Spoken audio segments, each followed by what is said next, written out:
Hello, English learners. Welcome back to English in Minutes 2.0. I am Emma, your host for today. If you are new here, I would like to tell you that we upload new English learning videos regularly to help you improve your English naturally, comfortably, and step by step. In today's episode, you are going to improve your English listening skills with calm, useful, real-life English that you can listen to while relaxing, resting, or getting ready to sleep. This lesson is specially designed for A2 to B1 English learners who want to understand everyday English more easily, improve their listening comprehension, learn useful vocabulary, and become more familiar with natural English sentence patterns. Throughout this lesson, you will hear simple daily life conversations, useful expressions, common vocabulary, short stories, listening examples, and easy practice exercises. Important words and phrases will appear again and again, so you can become familiar with them naturally through repetition. And remember, you do not need to understand every single word. Just relax and listen. If you are still awake, you can quietly repeat some of the sentences after me. And if you are becoming sleepy, that is completely fine too. Simply allow the English to continue playing, and let your ears become familiar with the sounds, rhythm, and flow of natural English. By the end of this practice, you will have listened to hundreds of useful English sentences, connected to everyday situations such as morning routines, work, shopping, food, transportation, family, free time, feelings, plans, and many more real-life topics. Before we start, make sure to subscribe to the channel and press the bell icon if you would like more useful English listening and speaking practice like this. Now, make yourself comfortable. Relax your body, clear your mind, and simply listen to the English. Let's begin. Let's begin with something simple and familiar, your daily life. Everyday English becomes much easier when you practice language connected to things you already know. You wake up, get ready, eat, travel, work, study, talk to people, relax, and eventually go to sleep. These ordinary moments give you hundreds of useful English words and expressions. So just listen calmly and allow each sentence to become familiar. Imagine a quiet morning. Your alarm rings, and you slowly open your eyes. You are still tired, and for a few seconds, you do not want to move. You look at the time and realize that it is 7 o'clock. You say to yourself, "It's time to get up." The expression "get up" means to leave your bed and begin your day. You can say, "I usually get up at 7." You can also say, "I got up late this morning." Listen again. I usually get up at 7. I got up late this morning. There is a small difference between wake up and get up. When you wake up, you stop sleeping. When you get up, you actually leave the bed. You might wake up at 6:30 but stay in bed until 7. So you can say, "I woke up at 6:30, but I didn't get up until 7. Listen again. I woke up at 6:30, but I didn't get up until 7. Now, imagine your own morning. What time do you usually wake up? Maybe you wake up at 6. Maybe you wake up at 7:30. Maybe you wake up much later on weekends. You can practice a simple sentence in your mind. I usually wake up at, and then add your time. For example, I usually wake up at 7:15. Again, I usually wake up at 7:15. After getting out of bed, many people go to the bathroom. You might wash your face, brush your teeth, take a shower, and comb your hair. These are simple actions, but they are very useful for everyday English. Listen carefully. I wash my face, I brush my teeth, I take a shower, I comb my hair. Now, hear them together. I get up, go to the bathroom, wash my face, brush my teeth, and take a shower. You can use usually to talk about something you do regularly. For example, I usually take a shower in the morning. I usually brush my teeth after breakfast. I usually wash my face with cold water. The word usually is one of the most useful words for talking about routines. Listen again. I usually take a shower in the morning. Now, compare usually with sometimes. Sometimes means not always, but on some occasions, you might say, I sometimes take a shower at night. Or, I sometimes stay in bed longer on Sunday. Listen, I sometimes take a shower at night. I sometimes stay in bed longer on Sunday. We can also use always for something that happens every time. I always brush my teeth before bed. I always drink water in the morning. Then we have never, which means something does not happen at all. I never drink coffee at night. I never skip breakfast during the week. Listen to the pattern. Always, usually, sometimes, never. Now, let's put these words into natural sentences. I always check the time when I wake up. I usually get up at 7. I sometimes sleep late on weekends. I never leave home without my phone. These words help you explain your habits clearly and naturally. After getting ready, many people think about breakfast. Maybe you are hungry as soon as you wake up. Maybe you do not feel hungry until later. You can say, I'm hungry. You can also say, I'm not hungry yet. The word yet is useful when something has not happened but may happen soon. Listen, I'm not hungry yet. I haven't eaten breakfast yet. The cafe isn't open yet. Now, imagine making breakfast. You walk into the kitchen and decide what you want to eat. Maybe you make toast, eggs, oatmeal, cereal, or fruit. Maybe you drink tea, coffee, milk, or juice. A natural sentence is, I usually have eggs and toast for breakfast. Notice that English speakers often say, have breakfast, have lunch, and have dinner. You can say, I have breakfast at 8. I have lunch around 1. I have dinner with my family. Let's practice a few examples. I usually have toast and coffee for breakfast. I sometimes have cereal with milk. I don't usually eat a big breakfast. On weekends, I have breakfast later than usual. Listen again. On weekends, I have breakfast later than usual. The expression later than usual means later than your normal time. You might also say, I'm in a hurry, so I only have coffee. To be in a hurry means that you do not have much time. Listen, I'm in a hurry. I need to leave soon. I'm running late. These expressions are very common when talking about busy mornings. Imagine that you look at the clock and realize you have only 10 minutes before you need to leave. You might say, oh no, I'm running late. Running late means you are behind your planned schedule. You are not physically running. It simply means you may arrive late. Listen again. I'm running late. I need to hurry. Hurry means to do something quickly. You may hear someone say, hurry up. This means move faster or do something faster. For example, hurry up or we'll miss the bus. Listen again. Hurry up or we'll miss the bus.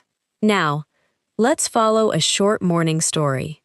I wake up at 7 o'clock when my alarm rings. I turn off the alarm and stay in bed for 5 more minutes. Then I get up and open the curtains.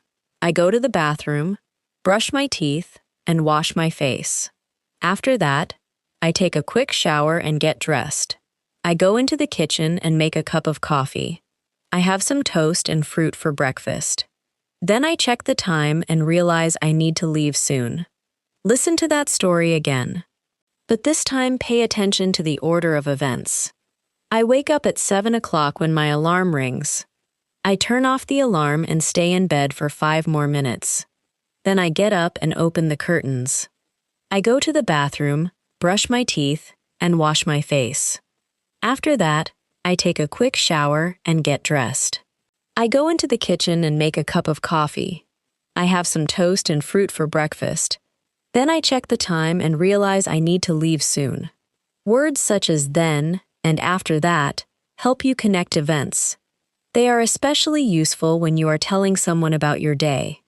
You can say, first, I wake up, then I get dressed.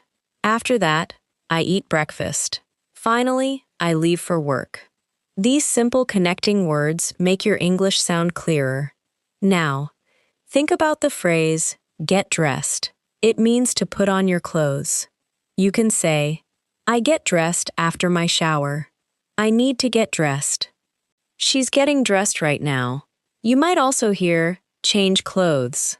This usually means to take off one set of clothes and put on another. For example, I change clothes when I get home from work. Another common phrase is, get ready. Get ready means to prepare yourself for something. I'm getting ready for work. And getting ready for school. We're getting ready to go out. Listen to the difference. I get dressed. I get ready for work. Getting dressed is one part of getting ready. Now, imagine you have finished breakfast. You are dressed. And you have everything you need. Before leaving home, you might check your bag. You ask yourself, do I have my phone? Do I have my keys? Do I have my wallet? These are useful daily life questions. You may also say, I almost forgot my keys. The word almost means that something nearly happened. I almost missed the bus. I almost forgot my phone. I almost dropped my coffee. Now you leave the house. Maybe you walk to work. Maybe you drive. Maybe you take public transportation. Listen to these common sentences. I walk to work. I drive to work. I take the bus to work. I take the train to work. I ride my bike to work. When talking about buses and trains, we often use get on and get off. You get on the bus, and later you get off the bus. You get on the train, and you get off at your station. Listen, I get on the bus near my house. I get off near the office. For a car or taxi, we usually say get in and get out. I get in the car. I get out of the car. I get in a taxi. I get out of the taxi. Listen to the contrast. Get on the bus. Get off the bus. Get in the car. Get out of the car. Imagine that you walk to the bus stop. You arrive just as the bus is coming. You say, perfect timing. This means you arrived at exactly the right moment. You get on the bus, find a seat, and sit down. Maybe the bus is crowded. Crowded means there are many people in a small space. You can say, the bus is really crowded today. Or, the train gets crowded during rush hour. Rush hour is the busy time when many people are traveling to or from work. You might say, traffic is terrible during rush hour. The train is always crowded during rush hour. I try to leave early to avoid rush hour. Now, imagine the bus is delayed. Delayed means something is later than expected. You can say, the bus is delayed. My train was delayed by 20 minutes. The flight is delayed because of bad weather. Listen again. The bus is delayed. If the bus is late, you may begin to worry that you will be late for work. You look at your phone and check the time. You say, I hope I'm not late. The expression I hope is used when you want something to happen or be true. I hope the bus comes soon. I hope the weather stays nice. I hope you have a good day. Now, let's practice a short listening exercise. Listen carefully. Emma leaves home at 8 o'clock. She walks for 5 minutes to the bus stop. Her bus normally arrives at 8:10, but today it is 10 minutes late. She gets on the bus at 8:20. The bus is crowded, so she has to stand. She arrives at work at 8:55, just 5 minutes before she needs to start. Now, think about the answers to these questions. What time does Emma leave home? She leaves at 8 o'clock. How long does she walk to the bus stop? She walks for 5 minutes. Is the bus on time? No. The bus is 10 minutes late. Does she find a seat? No. She has to stand because the bus is crowded. What time does she arrive at work? She arrives at 8:55. If you did not remember every detail, that is perfectly fine. Listening practice is about becoming comfortable with English, not remembering every word. Let's hear the story one more time. Emma leaves home at 8 o'clock. She walks for 5 minutes to the bus stop. Her bus normally arrives at 8:10, but today it is 10 minutes late. She gets on the bus at 8:20. The bus is crowded, so she has to stand. She arrives at work at 8:55, just 5 minutes before she needs to start. Now, let's continue with arriving at work. There are two useful expressions you will hear often. I get to work at 9. I arrive at work at 9. Both mean approximately the same thing. Notice that we normally say arrive at work without to. We say, I arrive at work, but with get, we say, I get to work. Listen, I get to work at 9. I arrive at work at 9. I got to work late today. I arrived at work late today. When you walk into your workplace, you might greet people around you. Good morning. How are you? How's it going? How was your weekend? Did you sleep well? These small conversations are sometimes called small talk. Small talk is casual conversation about simple topics such as work, weather, weekends, or daily life. Imagine this simple exchange. Good morning. How's it going? Pretty good, thanks. How about you? I'm doing well. I'm just a little tired today. Did you sleep badly? A little. I went to bed too late. Notice the expression pretty good. In this situation, pretty means fairly or quite. I'm pretty good. The weather is pretty nice. The restaurant is pretty busy. This is common in everyday conversation. Another very natural answer to how are you is not bad. It usually means you are okay or fairly good. Someone asks, how's your day going? You can answer, not bad. It's been pretty quiet so far. So far means until this point in time. For example, my day has been good so far. The trip has been easy so far. I haven't had any problems so far. Listen again. Everything is going well so far. Now, you sit down at your desk and begin your work. Perhaps the first thing you do is turn on your computer and check your email. Listen. The first thing I do is check my email. This sentence pattern is extremely useful.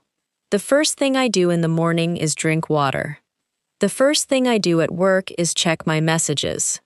The first thing I do when I get home is change my clothes. Now, think about your own routine. What is the first thing you do after you wake up? What is the first thing you do when you arrive at work? What is the first thing you do when you get home? You can answer with simple sentences in your mind. Maybe you think, the first thing I do in the morning is check my phone. Or, the first thing I do when I get home is take off my shoes. Very good. At work, you may have many tasks. A task is a piece of work that you need to complete. You can say, I have several tasks to finish today. I finished all my tasks. This task is taking longer than I expected. The phrase take longer than expected is useful. It means something needs more time than you thought it would. Listen. This is taking longer than I expected. The meeting took longer than expected. The trip took longer than expected. Sometimes you may have a very busy day. You might say, I have a lot to do today, or I'm really busy today. Another natural expression is, I've got a lot on today. This means you have many things to do or many responsibilities. Listen to these examples. I have a lot to do today. I'm really busy today. I've got a lot on today. All three communicate a similar idea. Maybe someone asks you, do you have a minute? This often means, do you have a little time to talk or help me? You can say, "Sure, what's up?" Or, if you are busy, "I'm a little busy right now. Can I come back to you in 10 minutes?" The phrase "what's up" can have several meanings. When used as a greeting, it can mean, "How are things?" But when someone says, "Do you have a minute?" and you answer, "Sure, what's up?" it means, "What do you need?" or "What is the matter?" Now, imagine a coworker says, "Can you give me a hand with this?" Give me a hand means help me. It is a very natural expression. You can answer, "Sure. What do you need help with?" Listen again. "Can you give me a hand with this?" "Sure. What do you need help with?" Another useful response is, "Let me take a look." If someone shows you a problem, document, phone, or object, you can say, "Let me take a look." It means you want to examine it. Imagine someone says, "I can't open this file." You say, "Let me take a look." Someone says, "There's something wrong with my phone." You answer, "Let me take a look." Someone says, "Do you think this jacket looks okay?" You can say, "Let me take a look." Now, listen to this short workplace interaction. "Do you have a minute?" "Sure, what's up?" "I need some help with this report." "No problem. Let me take a look. I'm not sure how to finish this section." "I see. I think you need to add a little more information here." "Okay, that makes sense. Thanks for your help." "No problem." The expression, "that makes sense," is very useful. It means you understand the explanation or believe something is logical. Listen. "That makes sense." "Okay. That makes sense now." "Yes. What you're saying makes sense." You can also say, "I see." In conversation, "I see" often means "I understand." For example, "The train was delayed, so I arrived late." "Oh, I see." Or, "I can't come tonight because I have to work." "I see. Maybe another time." Now, another very common expression is, "I'll get back to you." This means you will respond later after checking something or getting more information. Listen, "I'm not sure. I'll check and get back to you." "Let me speak to my manager, and I'll get back to you this afternoon." Imagine someone asks, "Can we have the meeting tomorrow morning?" You are not sure. So you say, "Let me check my schedule. I'll get back to you." This is polite, useful English for work and daily life. Now, it is getting closer to lunchtime. Perhaps you notice that you are beginning to feel hungry. You can say, "I'm getting hungry." This means your hunger is increasing. We can use get for many changes. I'm getting tired. I'm getting cold. I'm getting nervous. It's getting late. The weather is getting warmer. Listen again. I'm getting hungry. I'm getting tired. It's getting late. These are very natural everyday patterns. Around noon, someone may ask, "What are you doing for lunch?" This means, "What are your lunch plans?" You might answer, "I brought something from home," or "I'm going to grab something nearby," or "I haven't decided yet." Grab something is informal and often means get something quickly. I'm going to grab some coffee. Let's grab lunch. I need to grab my jacket before we leave. In a food situation, grab something to eat means get some food. Listen, do you want to grab something to eat? Sure. I'm getting hungry. Another useful question is, what do you feel like eating? This means, what would you like to eat right now? You might answer, I feel like pizza. I feel like something light. I feel like having a sandwich. Or, I don't really feel like eating much. The phrase feel like is very useful. I feel like coffee. I feel like watching a movie. I feel like going for a walk. I don't feel like cooking tonight. Listen again. I don't feel like cooking tonight. Now, imagine you decide to go to a cafe near your workplace. When you enter, someone may say, "Hi, what can I get for you?" You can answer, "I'd like a chicken sandwich, please." Or, "Can I have a chicken sandwich, please?" Or, "Could I get a chicken sandwich, please?" All three are natural ways to order. Listen to them again. "I'd like a coffee, please." "Can I have a coffee, please?" "Could I get a coffee, please?" You may need to add details. "I'd like a medium coffee with milk." "Could I get the sandwich without onions?" "Can I have a bottle of water as well?" The phrase "as well" means also or too. For example, "I'll have a coffee and a bottle of water as well." The worker might ask, "Is that for here or to go?" If you plan to eat there, you say, "For here, please." If you are taking it somewhere else, you say, "To go, please." Listen to a complete example. "Hi, what can I get for you?" "I'd like a turkey sandwich and a small coffee, please." "Would you like anything else?" "Yes." "Could I have a bottle of water as well?" "Sure." "Is that for here or to go?" "For here, please." "That'll be $11.50. "Here you go." "Thank you." "You're welcome." Now, let's slow that down and notice several expressions. "What can I get for you?" is a normal question from a server or cashier. "Would you like anything else?" means, "Do you want another item?" That'll be $11.50, tells you the total price. "Here you go" is what you can say when giving something to another person. Practice "here you go" with a few everyday situations. Someone asks for your pen, you give it to them and say, "Here you go." A cashier asks for your card, you hand it over and say, "Here you go." Someone asks you to pass the salt, you pass it and say, "Here you go." Now, you sit down and eat your lunch. Maybe the food tastes good. You can say, "This is really good. This tastes great. I like this." If something is not very good, you can say, "It's okay. It's not bad." Or, "It's not really my thing." Not really my thing means it is not something you personally like very much. Listen, spicy food isn't really my thing. Horror movies aren't really my thing. Running isn't really my thing. This expression is casual and very natural. As you continue listening, remember that you do not need to memorize all of these expressions now. Simply notice them. Let them come back again and again.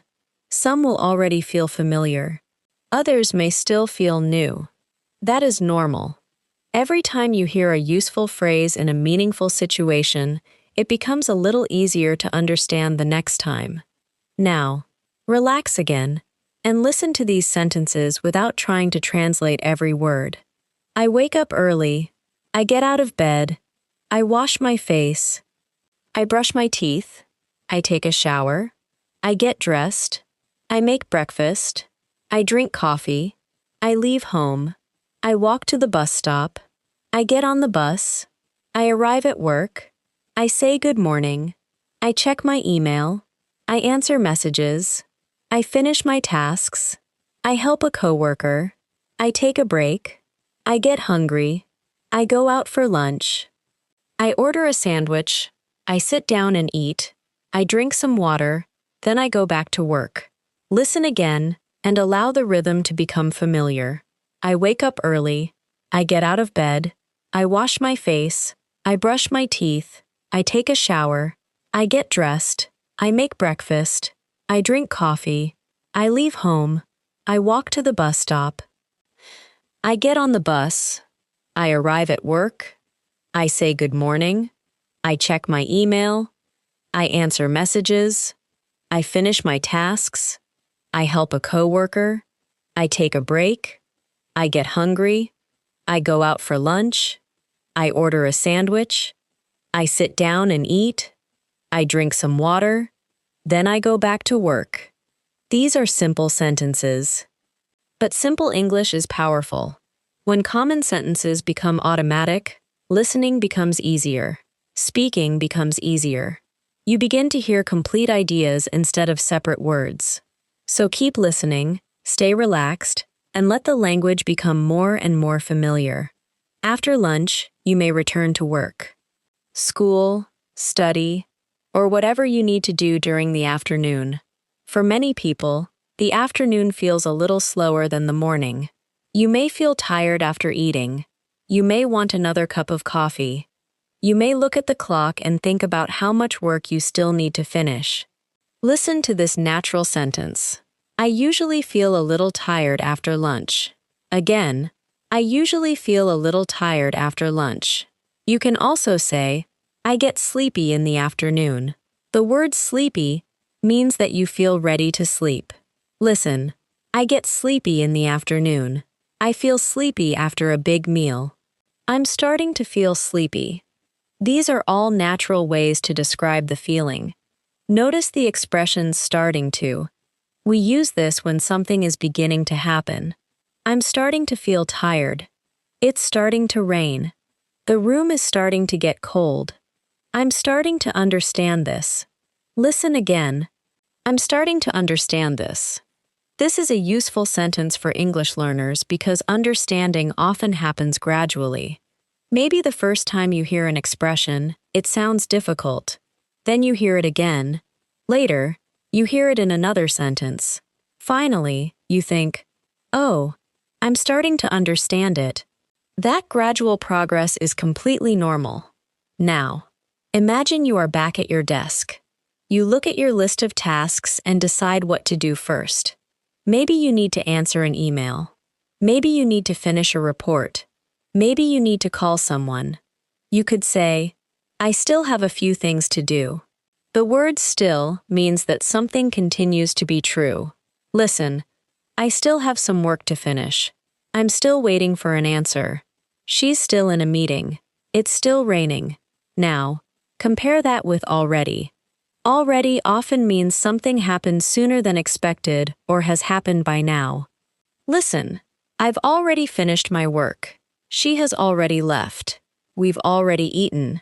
It's only 3 o'clock, and I'm already tired. Listen to the contrast. I still have work to do. I've already finished my work. Still tells us something continues. Already tells us something has happened. Now, imagine a coworker asks, have you finished the report yet? You answer, not yet. I'm still working on it.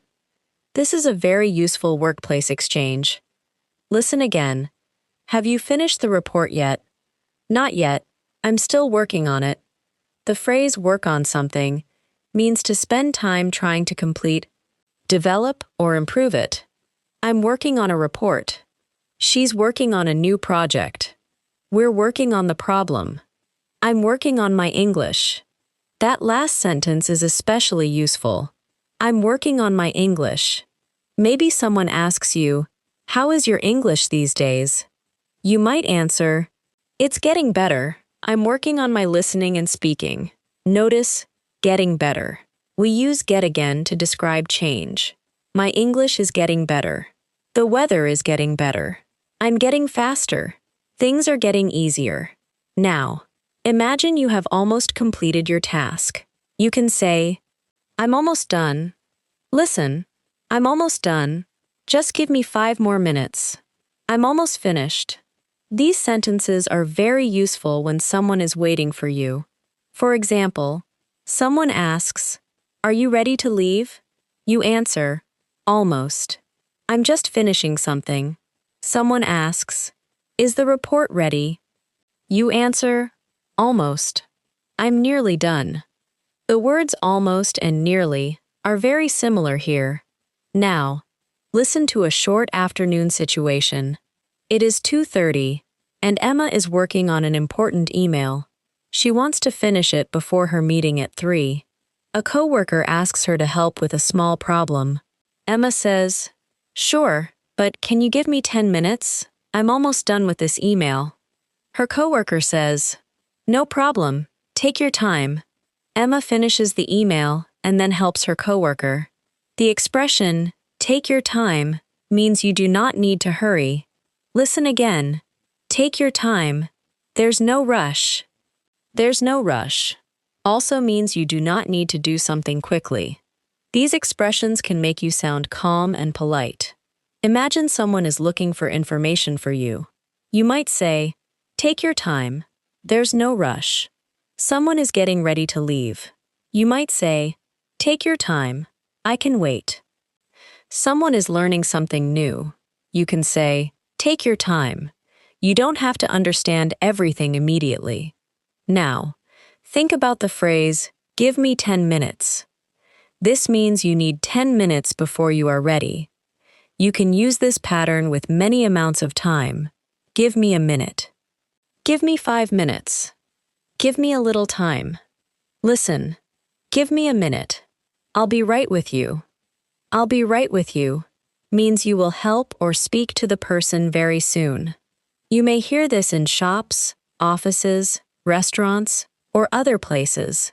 Someone is busy and says, "I'll be right with you." It means, "Please wait a short time." Now, let's continue with meetings. Meetings are common in many workplaces.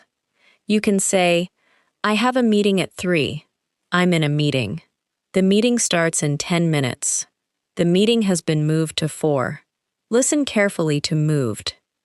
If a meeting is moved to 4, its scheduled time has changed. You may also hear rescheduled. The meeting has been rescheduled for tomorrow. This means the original time was changed and a new time was chosen. Listen. The meeting was rescheduled. The appointment was rescheduled. We need to reschedule our meeting. Now, imagine someone asks, "Are you free at 3?" The word free here means available. You can answer, "Yes, I'm free at 3." Or, "Sorry, I have a meeting at 3." Or, "I'm busy then, but I'm free after 4." Listen to a natural exchange. "Are you free this afternoon?" "I think so." "What time?"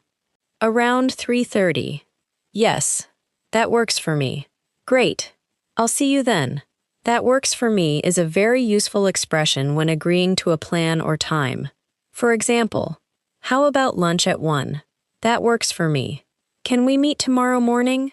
"Yes, that works for me." "Let's meet outside the station at 6. "Perfect. That works for me." If a time is not convenient, you can say, "That doesn't really work for me." Then suggest another time. 3 is difficult for me. Could we make it 4? The expression "could we make it 4" means, could we arrange the meeting for 4 o'clock? Now, imagine the meeting begins. Someone might say, "Let's get started." This means, let us begin. Listen. Okay, everyone, let's get started. Another useful expression is, let's go over this. To go over something means to review or discuss it carefully. Let's go over the schedule. Can we go over the main points again? I need to go over my notes. Now, listen to this short meeting sequence. Okay, let's get started. First, let's go over what we finished yesterday. Then we can talk about what needs to be done today. After that, we'll discuss the schedule for next week. Notice how first, then, and after that, organize information clearly. During a meeting, someone may ask for your opinion. What do you think? What's your opinion? How do you feel about this idea? A simple answer could be, I think it's a good idea, or I'm not sure, or I think we should try something different. The phrase, I think we should, is very useful for making suggestions. Listen, I think we should leave early. I think we should talk to the manager. I think we should try again tomorrow. I think we should keep it simple. You can also say, maybe we could. Listen, maybe we could meet earlier. Maybe we could try another option. Maybe we could ask someone for help. These phrases make suggestions sound natural and polite. Now, imagine someone disagrees with you. They might say, I see your point, but I'm not sure I agree. I see your point means I understand your idea or reason, even if I have a different opinion. Listen, I see your point, but I think we need more time. This is useful because real conversations are not always about agreeing. Sometimes you need to disagree politely. You can say, I'm not sure about that. I see what you mean, but that's a good point. Although, these expressions help you sound respectful. Now, let's leave the meeting and return to your normal afternoon. Maybe it is 4 o'clock, and you are beginning to think about finishing work. You look at your tasks and say, I just need to finish a few things before I leave. The word just is common in English and can have several meanings. Here, it means only, I just need 5 minutes. I just have one more thing to do. I just want to finish this email. Now, imagine that everything is finally complete. You might say, that's everything for today. Or, I'm done for the day. Listen, I'm done for the day. This means you have finished your work or main responsibilities. You may turn off your computer, clean your desk, put your things in your bag, and get ready to leave. You say goodbye to coworkers. See you tomorrow. Have a good evening. Take care. See you later. These are common ways to end a conversation. Take care is a friendly way to say goodbye. It carries the idea of wishing someone well. Listen, take care. See you tomorrow. You may also hear, have a good one. This is informal and usually means, have a good day. Evening, weekend, or whatever time period is appropriate. Now, you leave work. Maybe you feel relieved because the day is over. Relieved means happy because something difficult, stressful, or worrying has ended. You might say, I'm glad that's finished. Or, I'm relieved the meeting went well. Imagine you had a busy day. On the way home, you think, I'm exhausted. Exhausted means very tired. It is stronger than tired. Listen to the scale. A little tired, tired, very tired, exhausted. You can say, I'm exhausted after such a long day. She was exhausted after the trip. I'm too exhausted to cook. Notice the pattern, too. I'm too tired to go out. It's too late to call him. This bag is too heavy to carry. Now, imagine you take the train home. At the station, you need to know which platform to use. You might ask, excuse me, which platform does the train leave from? Someone says, Platform 4. You answer, thank you. They say, no problem. Maybe the train is about to leave. About to means something will happen very soon. Listen, the train is about to leave. I'm about to go home. Dinner is about to start. The movie is about to begin. You can use this in daily conversation.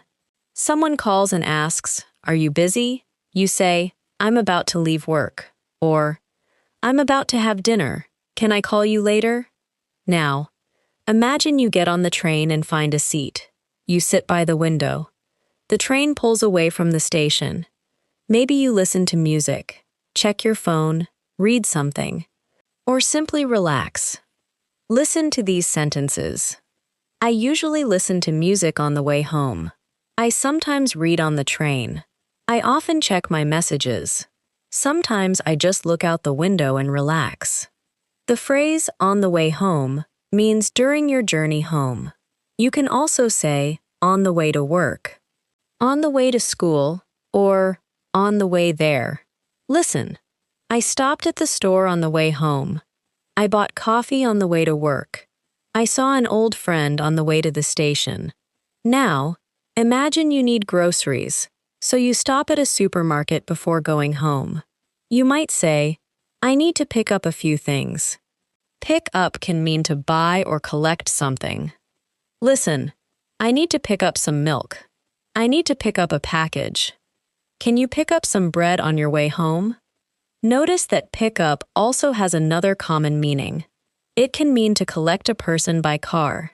Can you pick me up at 6? I need to pick up my children from school. Context tells you which meaning is intended. Now, you enter the supermarket. You have a short shopping list. Maybe you need milk, bread, eggs, fruit, and vegetables. Listen, I need to get some milk. I'm out of bread. We're almost out of eggs. The expression be out of something means you have none left. We're out of milk. I'm out of coffee. The store is out of that product. Listen again. We're out of milk. Almost out of means there is only a small amount left. We're almost out of sugar. I'm almost out of shampoo. We're almost out of time. That last one is also useful. We're almost out of time. Now, imagine you cannot find something in the supermarket. You ask an employee, "Excuse me, where can I find the rice?" The employee might say, "It's in aisle 6. An aisle is the space between rows of products in a store. Listen, where can I find the bread? It's in aisle 3. Where can I find the paste? It's in aisle 3. Where can I find the broad? Where can I find the broad? It's at the back of the store." You can also ask, "Do you know where the eggs are?" This is a polite and natural way to ask for help. "Excuse me, do you know where the eggs are? Do you know where I can find coffee? Could you tell me where the restroom is?" Now, imagine you find everything you need. You go to the checkout. The cashier might ask, "Did you find everything you were looking for?" You can answer, "Yes, thanks." Or, "Almost. I couldn't find the tea I wanted." The cashier scans your items and asks, "Do you need a bag?" You answer, "Yes, please." Or, "No thanks. I brought my own." Maybe the total is $28. The cashier says, "Your total is $28.30. You pay and say, "Thank you." The cashier says, "Have a good evening." You answer, "You too." You too is a simple but very common response. Someone says, "Have a good day." You say, "You too." Someone says, "Enjoy your weekend." You say, "Thanks, you too." Someone says, "Take care." You might answer, "You too." Now, let's practice another listening situation.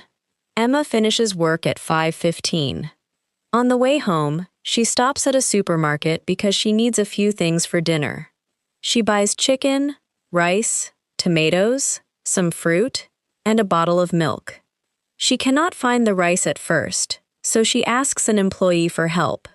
After paying, she leaves the store and walks to the bus stop. Her bus arrives 5 minutes later. Now, think about the details. What time does Emma finish work? She finishes at 5:15.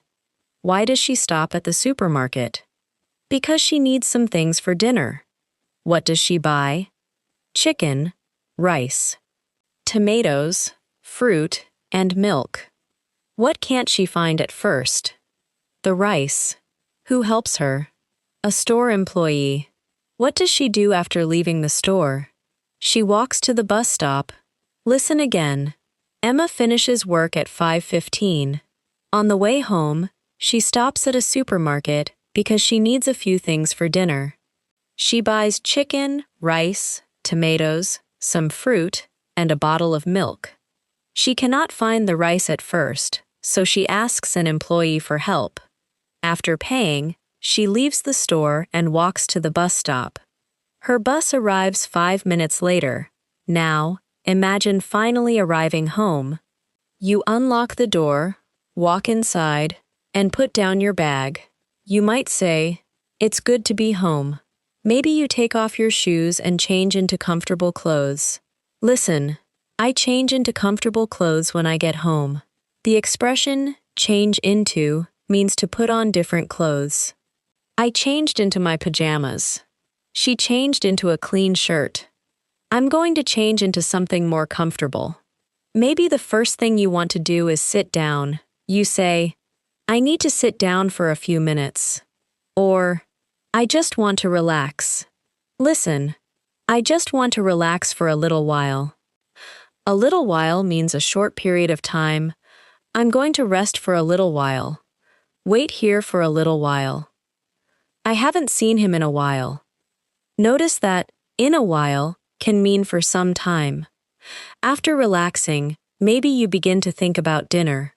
You ask yourself, what should I make tonight? Should is useful for asking or giving advice and considering choices. What should I cook? Should I order food? Should I make pasta? What should we do tonight? Maybe you are too tired to cook. You say, I don't feel like cooking. We practiced feel like earlier. Listen again. I don't feel like cooking tonight. Maybe I'll order something. Maybe I'll is a common way to make a possible decision. Maybe I'll make soup. Maybe I'll call my friend. Maybe I'll go to bed early. It shows that you are considering something, but have not fully decided. Suppose you decide to cook. You go to the kitchen and prepare a simple meal. Listen to these verbs: wash, cut, chop, peel, boil, fry, bake, cook, mix, serve. You wash the vegetables, you chop the onions, you boil the rice, you cook the chicken, you mix the ingredients. Finally, you serve the food. Listen to this simple cooking description. First, I wash the vegetables, then I cut the tomatoes and onions. After that, I heat some oil in a pan and cook the chicken. While the chicken is cooking, I boil some rice. When everything is ready, I put the food on a plate and sit down to eat. The word while is useful when two actions happen at the same time. I listen to music while I cook. I drink coffee while I work. I sometimes watch videos while I eat. Listen again. I listen to English while I relax. Now, compare when and while. When dinner is ready, I sit down to eat. While dinner is cooking, I clean the kitchen. You do not need to study the grammar deeply right now. Just notice how these words connect events. After dinner, maybe you clean up. Clean up means make a place clean and organized. You can say, I need to clean up the kitchen. Let's clean up after dinner. The room is messy, so I need to clean it up. Maybe you wash the dishes. You can say, I do the dishes after dinner. Do the dishes means wash the dishes. Listen, I usually do the dishes right after dinner. Right after means immediately after. You might also say, I'll do them later. The word later means after some time. I'll call you later. I'll finish it later. We can talk about it later. Now, your evening begins. This may be your time to rest. Perhaps you watch television, read a book, talk to family, call a friend, listen to music, study English, or spend time online. Listen to these common sentences. I usually watch something after dinner. I sometimes read before bed. I often talk to my family in the evening. I try not to spend too much time on my phone. The phrase, try not to, is useful. I try not to stay up too late. I try not to drink coffee at night.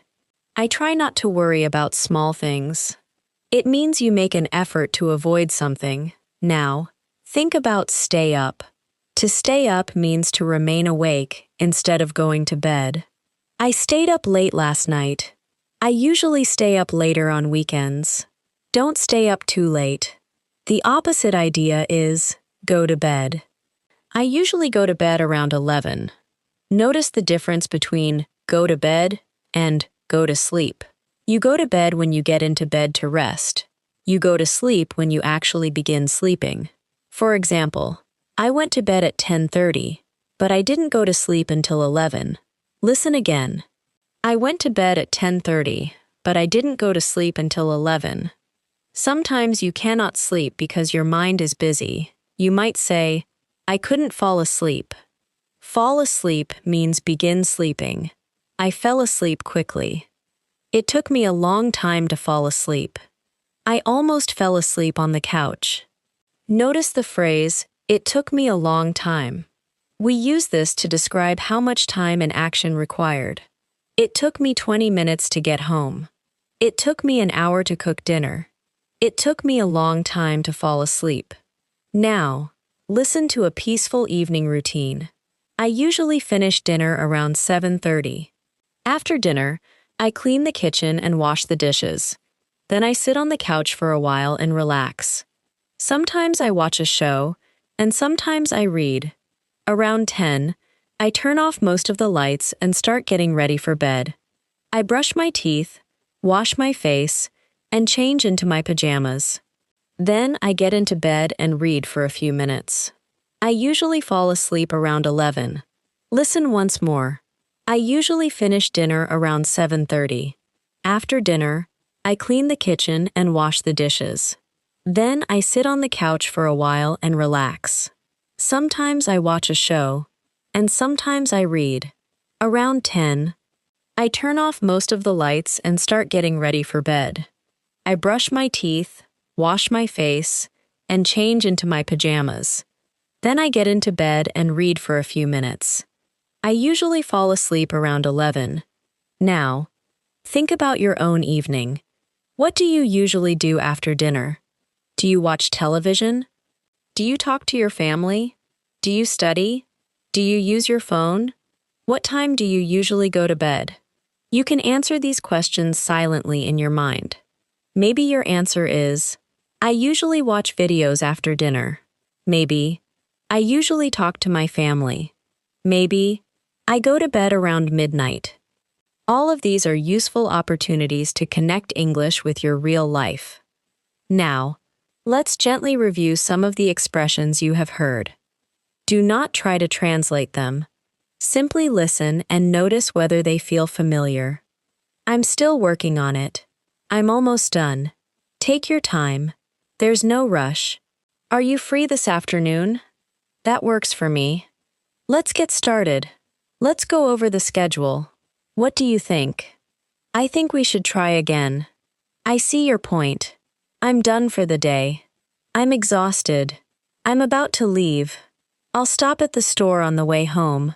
I need to pick up a few things. We're out of milk. Do you know where I can find the rice? Did you find everything you were looking for? You too. It's good to be home. I don't feel like cooking. Maybe I'll make something simple. I listen to music while I cook. I need to clean up. I'll do it later. I try not to stay up too late. I went to bed at 11. I couldn't fall asleep. Now, listen again, a little more slowly. I'm still working on it. I'm almost done. Take your time. There's no rush. That works for me. Let's get started. What do you think? I see your point. I'm done for the day. I'm exhausted. I'm about to leave. I need to pick up a few things. We're out of milk. It's good to be home. I don't feel like cooking. I'll do it later. I try not to stay up too late. I couldn't fall asleep. The goal is not to force these phrases into your memory. The goal is to hear them in natural situations until they begin to sound familiar. Familiar English is easier English. When your ears recognize a phrase quickly, you have more time to understand the whole sentence. Now, keep your body relaxed and continue listening. Imagine another ordinary day. But this time, some small things go wrong. Real life does not always happen exactly as planned. So you also need English for small problems. Imagine you wake up and realize your phone battery is almost dead. You say, my phone is almost out of battery. More naturally, many people say, my phone is about to die. This means the battery will become empty very soon. Listen, my phone is about to die. I need to charge it. To charge a phone means to connect it to power so the battery fills again. I need to charge my phone. My phone is charging. Do you have a charger? These are very practical sentences. Imagine you are at work and forgot your charger. You ask someone, do you have a charger I can borrow? To borrow means take and use something that belongs to another person, with the intention of returning it. Listen, can I borrow your charger? Can I borrow a pen? Can I borrow your umbrella? The opposite is lend. The person who gives you the item lends it to you. Can you lend me your charger? I lent my friend some money. Listen to the difference. Can I borrow your charger? Can you lend me your charger? Now, imagine another problem. You cannot find your keys. You look in your bag and pockets. You say, "Where did I put my keys?" Then, "I can't find them anywhere." Anywhere is common in negative sentences. I can't find my wallet anywhere. There isn't a pharmacy anywhere nearby. You might retrace your steps. Retrace your steps means go back mentally or physically through the places you were earlier to remember where something may be. But in simple everyday English, you can say, "Let me think. Where did I last see them?" Maybe after a few minutes you find the keys under a book. You say, "There they are." This is a natural expression when you find something. There it is. For one thing, there they are. For more than one. Listen. Where's my phone? Oh. There it is. Where are my glasses? There they are. Now, another everyday problem. You spill coffee on your shirt. Spill means accidentally cause liquid to fall out of a cup or container. I spilled coffee on my shirt. Be careful not to spill your drink. If it happens, you might say, "Oh no, what a mess." What a mess can refer to something dirty, disorganized, or difficult. The kitchen is a mess. My desk is a mess. What a mess. Maybe someone offers to help. Do you need a hand? You say, "No, it's okay, I can clean it up." Or, "Yes, please. Could you grab me a towel?" Grab me a towel means quickly get a towel for me. Again, grab is common informal English. These small expressions are useful because daily life is full of small, unexpected moments. A bus can be late, a phone can lose battery, you can forget something, you can spill a drink, you can miss a call, you can take the wrong train. Learning English for these simple problems makes real conversations much easier. Now, listen to this final short situation. Emma is getting ready to leave home when she realizes she cannot find her keys. She checks her bag, her coat pocket, and the kitchen table. They are not there. She thinks for a moment and remembers that she used them the night before. She looks beside the couch and finds them on the floor. "There they are," she says. Then she checks her phone and notices the battery is almost dead. She plugs it in for 10 minutes while she finishes getting ready. She leaves home a little later than planned, but she still gets to work on time. Now, answer silently. What can't Emma find? Her keys. Where does she finally find them? On the floor beside the couch. What problem does she notice with her phone? The battery is almost dead. How long does she charge it? For 10 minutes. Does she arrive late for work? No. She still gets to work on time. Listen again and simply follow the meaning. Emma is getting ready to leave home when she realizes she cannot find her keys. She checks her bag, her coat pocket, and the kitchen table. They are not there. She thinks for a moment and remembers that she used them the night before. She looks beside the couch and finds them on the floor. There they are, she says. Then she checks her phone and notices the battery is almost dead. She plugs it in for 10 minutes while she finishes getting ready. She leaves home a little later than planned, but she still gets to work on time. Very good. Continue to relax, keep listening, and let these everyday words and expressions settle naturally into your mind.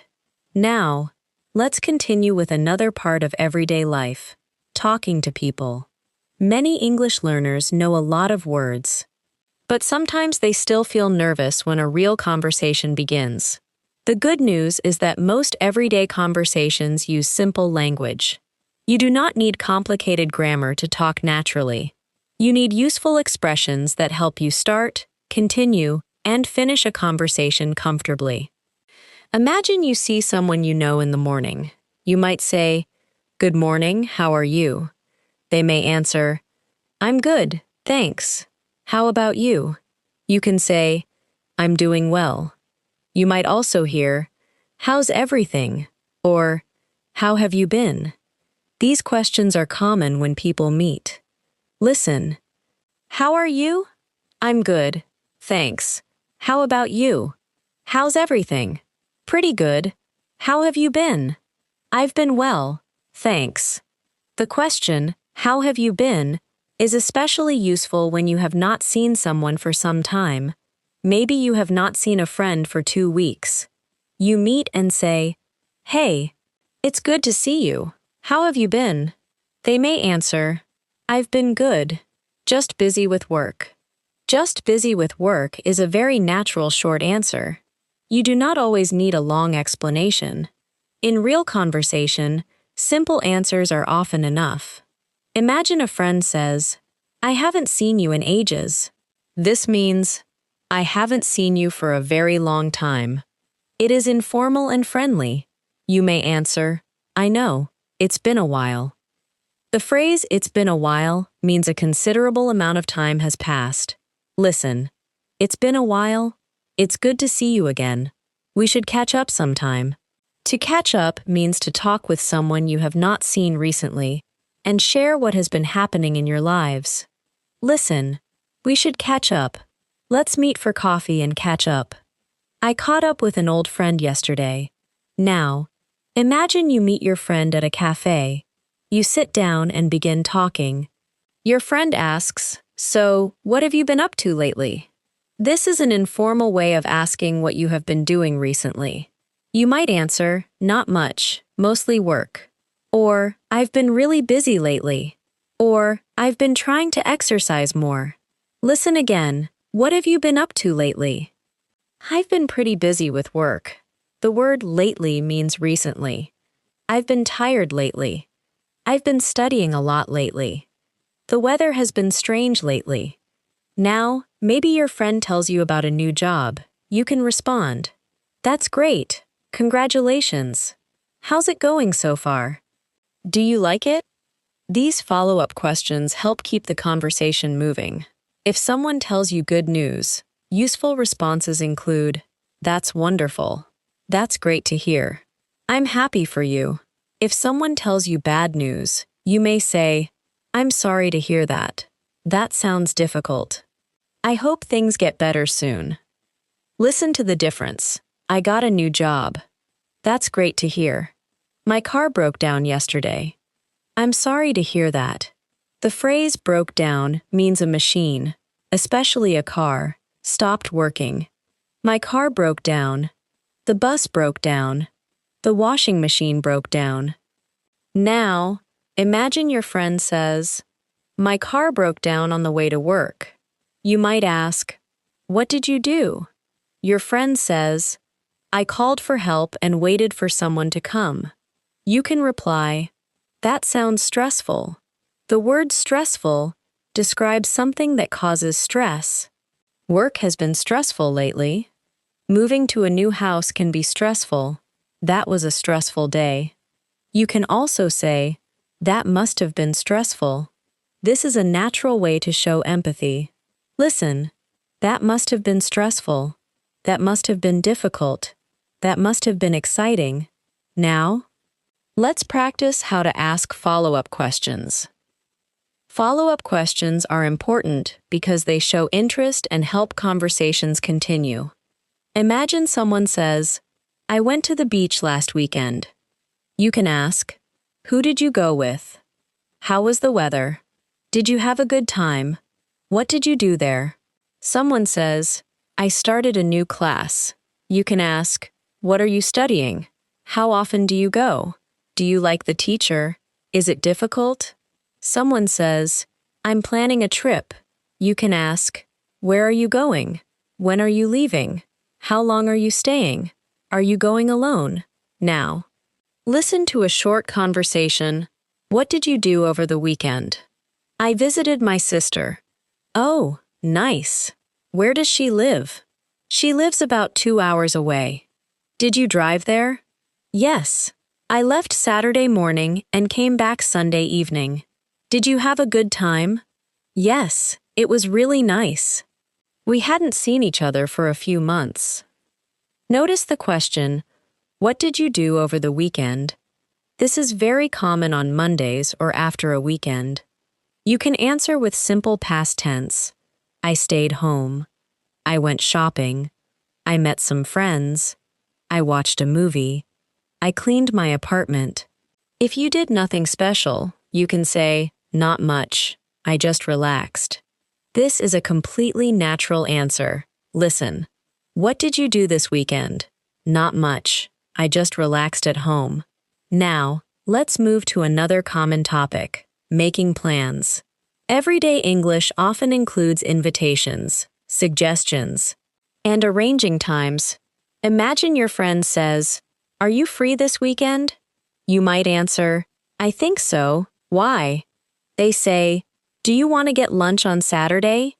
You can answer, "Sure, that sounds good." Listen again. "Are you free this weekend?" "I think so. Why?" "Do you want to get lunch on Saturday?" "Sure, that sounds good." That sounds good is one of the most useful responses when someone suggests a plan. You can also say, "Sounds good to me." That sounds like a good idea. "I'd love to." "I'd love to" is a friendly way to accept an invitation. Listen, do you want to come with us? "I'd love to." Would you like to have dinner sometime? "I'd love to."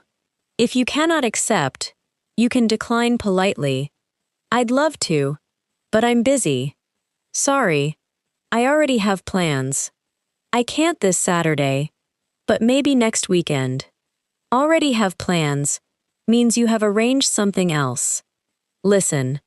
"Sorry, I already have plans. Maybe another time." Maybe another time is useful when you cannot do something now, but may want to do it in the future. Now, imagine you accept the invitation. The next question is usually about time. What time works for you? You might say, "Any time after 12 is fine." Or, "How about 1 o'clock?" How about is a simple way to suggest an option.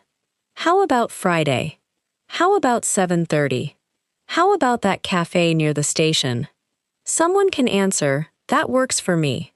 We practiced this earlier. Another response is, "Perfect," or 1 o'clock is good. Now, you need to decide where to meet. Where should we meet? Let's meet outside the restaurant. I'll meet you at the station. Can we meet near the entrance? Listen to a complete planning conversation. Are you doing anything Saturday afternoon? Not really. Why? Do you want to get coffee? Sure. What time? How about 3? 3 works for me. Where should we meet? Let's meet at the cafe on Main Street. Perfect. I'll see you there. Now, imagine Saturday arrives, but you are running late. You need to send your friend a message. You might say, "Sorry, I'm running about 10 minutes late." This is a useful sentence. I'm running 5 minutes late. I'm running a little late. I'll be there as soon as I can. As soon as I can means as quickly as possible for you. Listen, I'll be there as soon as I can. I'll call you as soon as I get home. Another useful phrase is, "No worries." If your friend says they will be late, you might answer, "No worries, take your time." No worries means it is okay or not a problem. Now, let's practice directions. Because asking for and understanding directions is very important in daily life. Imagine you are in a neighborhood you do not know. You need to find a pharmacy. You can ask, "Excuse me, is there a pharmacy near here?" Or, "Excuse me, do you know where the nearest pharmacy is?" Someone might say, "Yes. Go straight for 2 blocks, then turn left. It'll be on your right." Listen to the key direction words. Go straight, turn left, turn right, cross the street, at the corner, next to, across from, between, behind, in front of. Let's practice them in sentences. Go straight for 1 block. Turn right at the traffic light. The cafe is on your left. The bank is next to the supermarket. The pharmacy is across from the hotel. The bookstore is between the bank and the cafe. Across from means on the opposite side. Listen. The station is across from the park. Now, imagine someone gives you directions that are difficult to understand. You can say, Sorry, could you say that again? This is one of the most important sentences for English learners. You do not need to pretend you understood. Ask again. Listen. Sorry. Could you say that again? Sorry. I didn't catch that. Could you repeat that, please? I didn't catch that means I didn't hear or understand what you said. It is very natural in conversation. Listen. Sorry. I didn't catch that. What did you say? Maybe the person speaks too quickly. You can say, could you speak a little more slowly, please? This is polite and useful. Now, imagine you want to confirm the directions. You say, so I go straight. Then turn left at the light? The person says, exactly. Repeating important information is a good way to make sure you understood. Exactly means completely correct. Listen. So it's next to the bank? Exactly. We need to meet at 6? Exactly. Now, let's practice a small direction story. Emma is visiting a new part of town and wants to find a bookstore. She asks a man, excuse me, do you know where the nearest bookstore is? He says, yes. Go straight until you reach the traffic light. Turn right, and walk for about 3 minutes. The bookstore will be on your left. Next to a coffee shop. Emma thanks him and follows the directions. A few minutes later, she sees the bookstore. Now, answer silently. What is Emma looking for? A bookstore. What does she do at the traffic light? She turns right. How long does she walk after turning? About 3 minutes. What is next to the bookstore? A coffee shop. Listen again. Emma is visiting a new part of town and wants to find a bookstore. She asks a man, excuse me, do you know where the nearest bookstore is? He says, yes. Go straight until you reach the traffic light. Turn right and walk for about 3 minutes. The bookstore will be on your left, next to a coffee shop. Emma thanks him and follows the directions. A few minutes later, she sees the bookstore. Now, let's talk about shopping for clothes. Clothing stores give us many useful everyday phrases. Imagine you walk into a store and see a jacket you like. You may ask, how much is this? Or, how much does this cost? If you want to try it, you can ask, can I try this on? To try on means put on clothing to see how it looks or fits. Listen, can I try this on? Where are the fitting rooms? A fitting room is the place where you try on clothes. You may also hear changing room. Now, suppose the jacket is too small. You can say, it's too small. If it is larger than you need, it's too big. If it fits correctly, you can say, it fits well, or it fits perfectly. The verb fit describes whether clothing is the correct size. This shirt doesn't fit. These shoes fit well. Does this jacket fit you? Now, think about too. Here, too means more than is comfortable or desirable. Too small, too expensive, too tight, too long. Tight means clothing fits very closely. The opposite is loose. Listen. These shoes are too tight. This shirt is a little loose. Maybe you need another size. You can ask, do you have this in a larger size? Do you have this in a medium? Do you have this in another color? Listen to a natural exchange. Excuse me, do you have this shirt in a medium? Let me check. Thank you. Yes, here you go. Great. Can I try it on? Of course. The fitting rooms are over there. Let me check is another extremely useful phrase. You can use it whenever you need to look for information. What time is the meeting? Let me check. Do we have any milk? Let me check. Is she free tomorrow? Let me check. Now, imagine you like the shirt, but the price seems high. You might say to yourself, it's a little expensive. If you decide not to buy it, you can say, I think I'll leave it, or I'll think about it. I'll think about it is useful when you do not want to decide immediately. Listen, do you want to buy it? I'm not sure. I'll think about it. Now, let's move to another common place. A pharmacy. Maybe you have a headache or a cold and want something simple from a pharmacy. You might say, "Excuse me, do you have anything for a headache?" Or, "Can you recommend something for a cough?" If you are speaking with a pharmacist, you may need to describe simple symptoms. I have a headache. I have a sore throat. I have a cough. My nose is blocked. I have a fever. For anything serious, you should speak with a medical professional, but these basic expressions are useful for communicating how you feel. Listen, I'm not feeling very well today. I have a headache and a sore throat. The phrase, "I'm not feeling well," is a common way to say you feel sick. You can also say, "I don't feel well." Listen, I don't feel well. I think I'm coming down with something. To come down with something is an informal expression meaning you are beginning to become sick. For example, I think I'm coming down with a cold. Now, imagine you have to call work because you are sick. You might say, "I'm sorry, but I'm not feeling well today. I don't think I can come in." Come in here means come to work. You may also say, "I need to take the day off."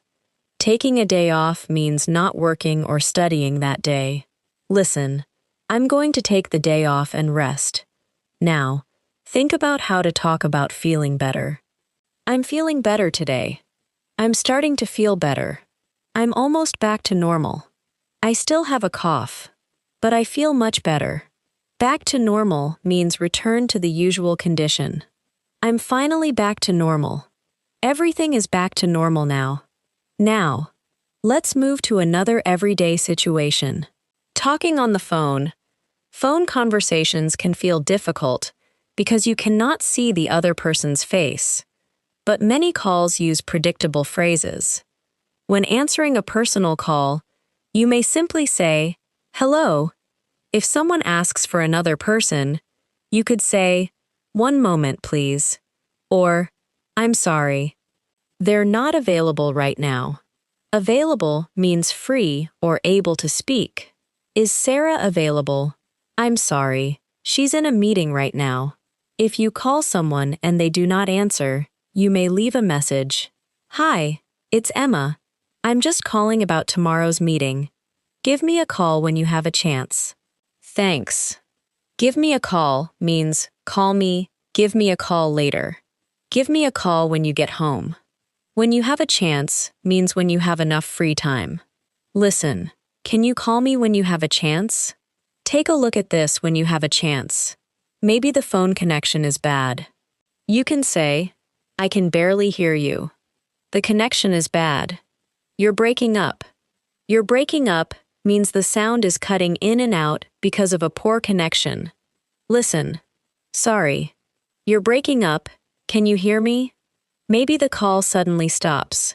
You can say, "The call dropped," or "We got disconnected."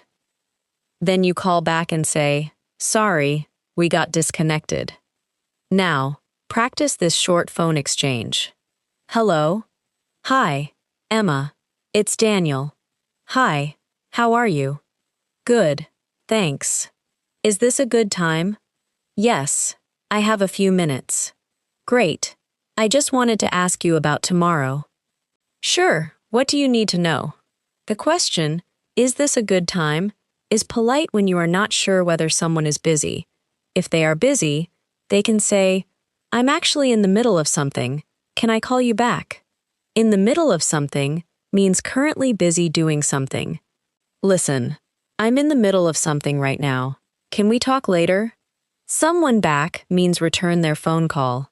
I'll call you back in 10 minutes. Can you call me back later? Now, imagine someone asks you a question and you do not know the answer. You can say, "I'm not sure." This simple phrase is very useful. You do not need to guess.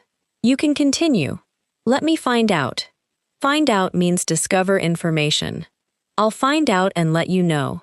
Can you find out what time the store closes? I need to find out when the train leaves. Notice the useful combination. I'll find out and let you know. Let you know means tell you later when you have the information. Listen. I'll let you know tomorrow. Let me know if you need anything. Let me know what you decide. Let me know is one of the most common phrases in everyday English. You can use it in many situations. Let me know when you're ready. Let me know if you have any questions. Let me know what time works for you. Now, let's move gently into language for feelings. Daily life is not only about actions. We also talk about how we feel. You may feel happy, tired, excited, nervous, worried, relaxed, disappointed, surprised, bored, or proud.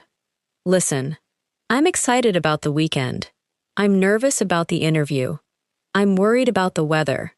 I'm tired after work. I'm relaxed now. I'm disappointed that the event was canceled. I'm surprised by the news. I'm bored. I'm proud of my progress. Notice the prepositions in some of these phrases. Excited about, nervous about, worried about, proud of. Listen, I'm excited about my trip. I'm nervous about tomorrow.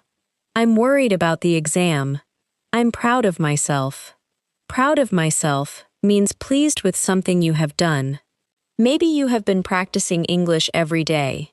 You can say, I'm proud of myself for practicing consistently.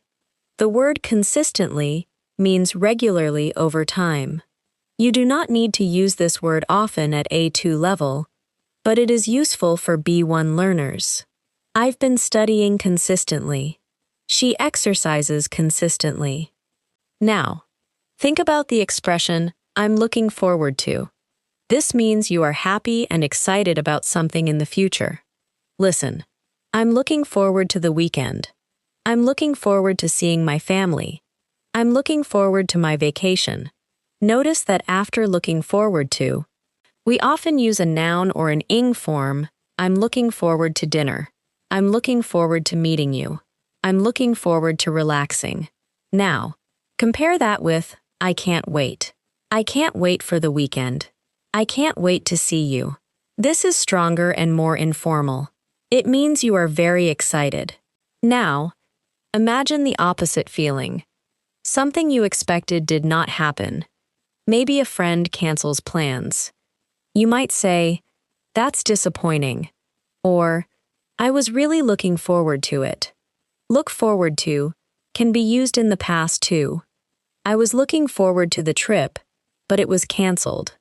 Now, let's practice a short feeling story. Emma has an important presentation at work tomorrow. She has prepared carefully, but she still feels nervous.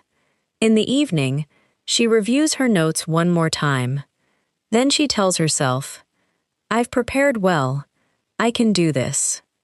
The next morning, she gives the presentation. It goes better than she expected. Afterward, she feels relieved and proud of herself. Now, think about the details. Why is Emma nervous? Because she has an important presentation. What does she do in the evening? She reviews her notes. How does the presentation go? Better than she expected. How does she feel afterward? Relieved and proud. Listen again. Emma has an important presentation at work tomorrow.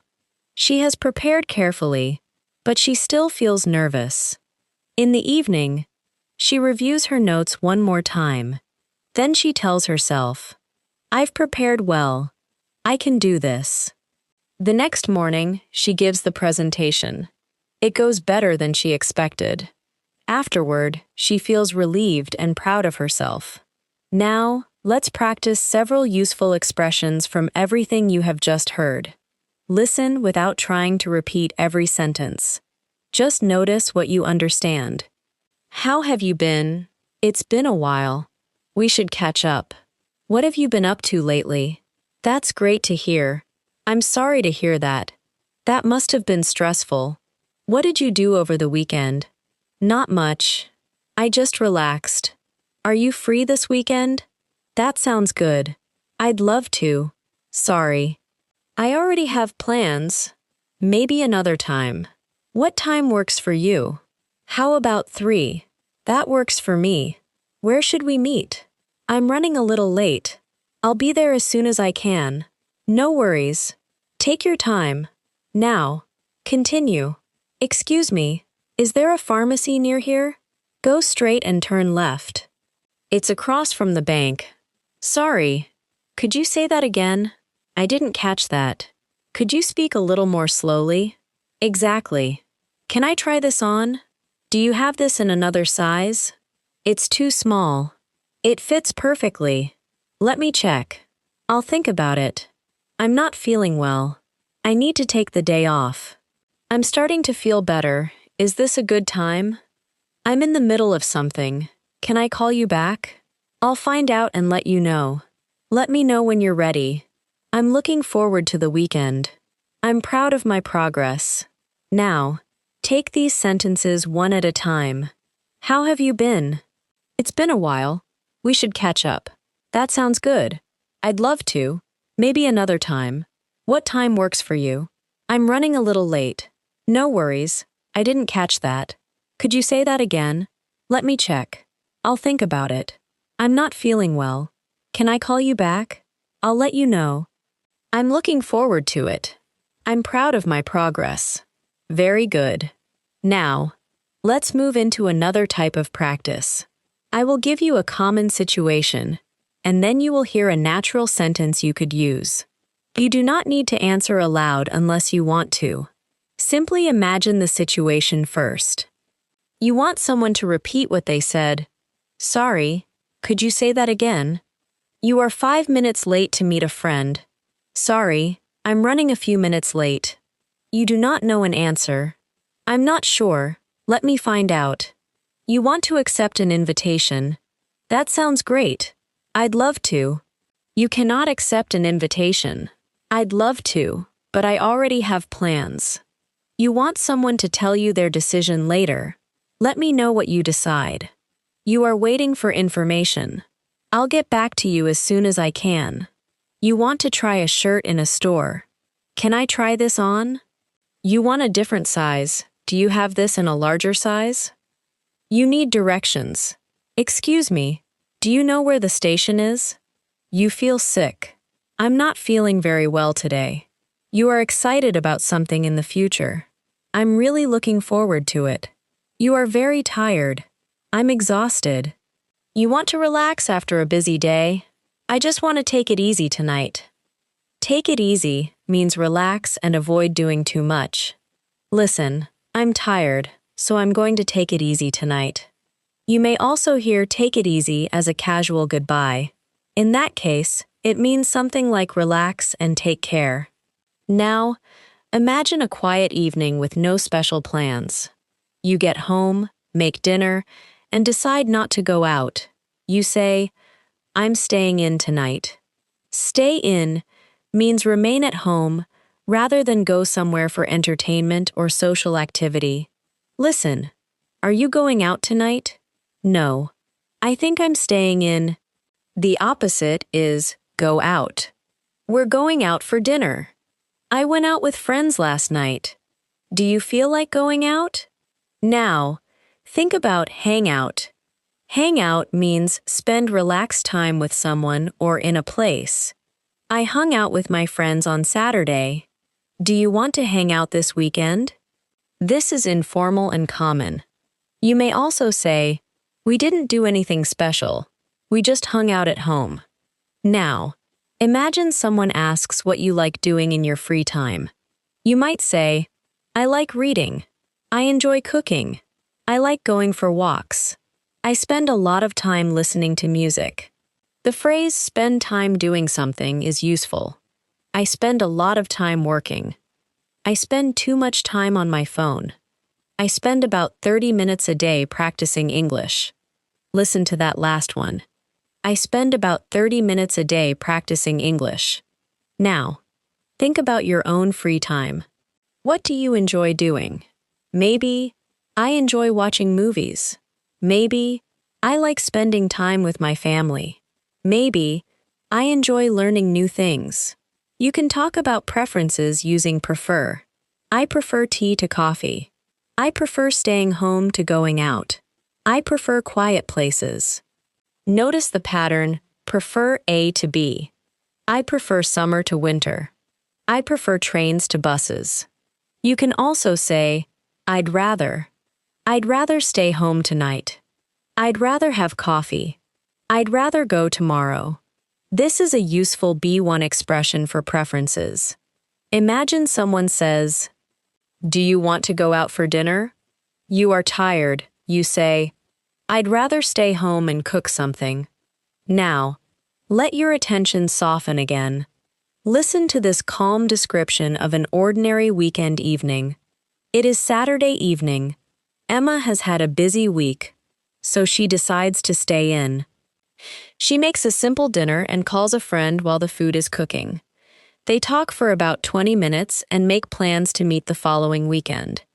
After dinner, Emma cleans the kitchen, makes a cup of tea, and sits down with a book. She reads for a while, then checks a few messages on her phone. Around 10:30, she starts feeling sleepy. She gets ready for bed and decides to listen to English for a little while before falling asleep. Listen once more. It is Saturday evening. Emma has had a busy week, so she decides to stay in. She makes a simple dinner and calls a friend while the food is cooking. They talk for about 20 minutes and make plans to meet the following weekend. After dinner, Emma cleans the kitchen, makes a cup of tea, and sits down with a book. She reads for a while, then checks a few messages on her phone. Around 10:30, she starts feeling sleepy. She gets ready for bed and decides to listen to English for a little while before falling asleep. Notice how many common expressions appear naturally in one simple story. Had a busy week, stay in, make dinner, call a friend, make plans, clean the kitchen, for a while, start feeling sleepy, get ready for bed, fall asleep. These expressions become easier when you hear them again in different situations. You do not need to study each one separately. Keep listening to them in context and allow your understanding to grow naturally. Now, listen to a few useful sentences about progress. I understand more than I used to. Listening is getting easier. I don't understand everything, but I understand the main idea. I'm getting more comfortable with English. I can recognize more expressions now. The phrase used to can describe a past situation that is different now. I used to find English very difficult. I used to be nervous when I spoke. I used to translate every sentence in my head. Now, imagine the change. I used to translate every sentence in my head. Now, I try to understand the meaning directly. That is an important goal.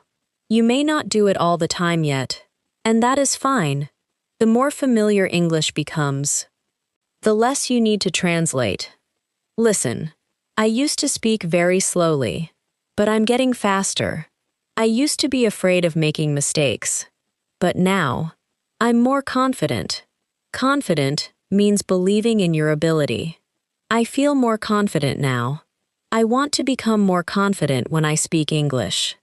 And remember, confidence does not mean never making mistakes. Native speakers make mistakes too. Confidence means continuing to communicate even when your English is not perfect. So keep listening, keep noticing familiar phrases, and allow your mind to connect the sounds of English with meaning. There is no need to rush. There is no need to remember everything at once. Sentence by sentence, expression by expression, the language becomes more familiar, more comfortable, and easier to understand. Now, let's continue with another important area of everyday English, talking about home, family, responsibilities, plans, and the small decisions that fill an ordinary day.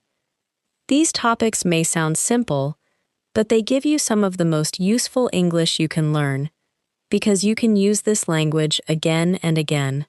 Imagine you wake up on a weekend morning. You do not have to rush to work, so you stay in bed a little longer than usual. You look at the clock and realize it is almost 9. You say, I slept in today. To sleep in means to sleep later than you normally do. Listen, I slept in today. I usually wake up at 7, but I slept in until 9. You can also say, I overslept. But oversleep is different. If you oversleep, you sleep longer than you intended, often causing a problem. For example, I overslept and missed my bus. Listen to the difference. I slept in because it was Sunday. I overslept and was late for work. Now, imagine it is Saturday. So sleeping later is not a problem. You get up slowly, make breakfast, and think about what you need to do during the day. Maybe you have some chores to do. A chore is a regular task around the home. Common chores include doing the laundry, washing the dishes, cleaning the bathroom, vacuuming the floor, taking out the trash, and making the bed. Listen to these natural sentences. I need to do some chores today. I need to do the laundry. I have to clean the kitchen. I need to take out the trash. I should vacuum the living room. To do the laundry means wash your clothes. You can also say, I'm doing laundry. Listen, I usually do laundry on Saturday. I need to wash a few clothes. The washing machine is full. Now, imagine you put the clothes in the washing machine. You start the machine and then clean the kitchen while the clothes are washing. This is a good chance to practice while again. Listen, I clean the kitchen while the laundry is washing. I listen to music while I clean. I sometimes listen to English while I do housework. Housework means tasks you do to keep your home clean and organized. It includes cleaning, washing, tidying, and other household responsibilities. You may hear the word tidy. To tidy something means make it neat and organized. I need to tidy my room. The kitchen is clean, but I still need to tidy it. Can you tidy up before the guests arrive? Tidy up is especially common in everyday conversation.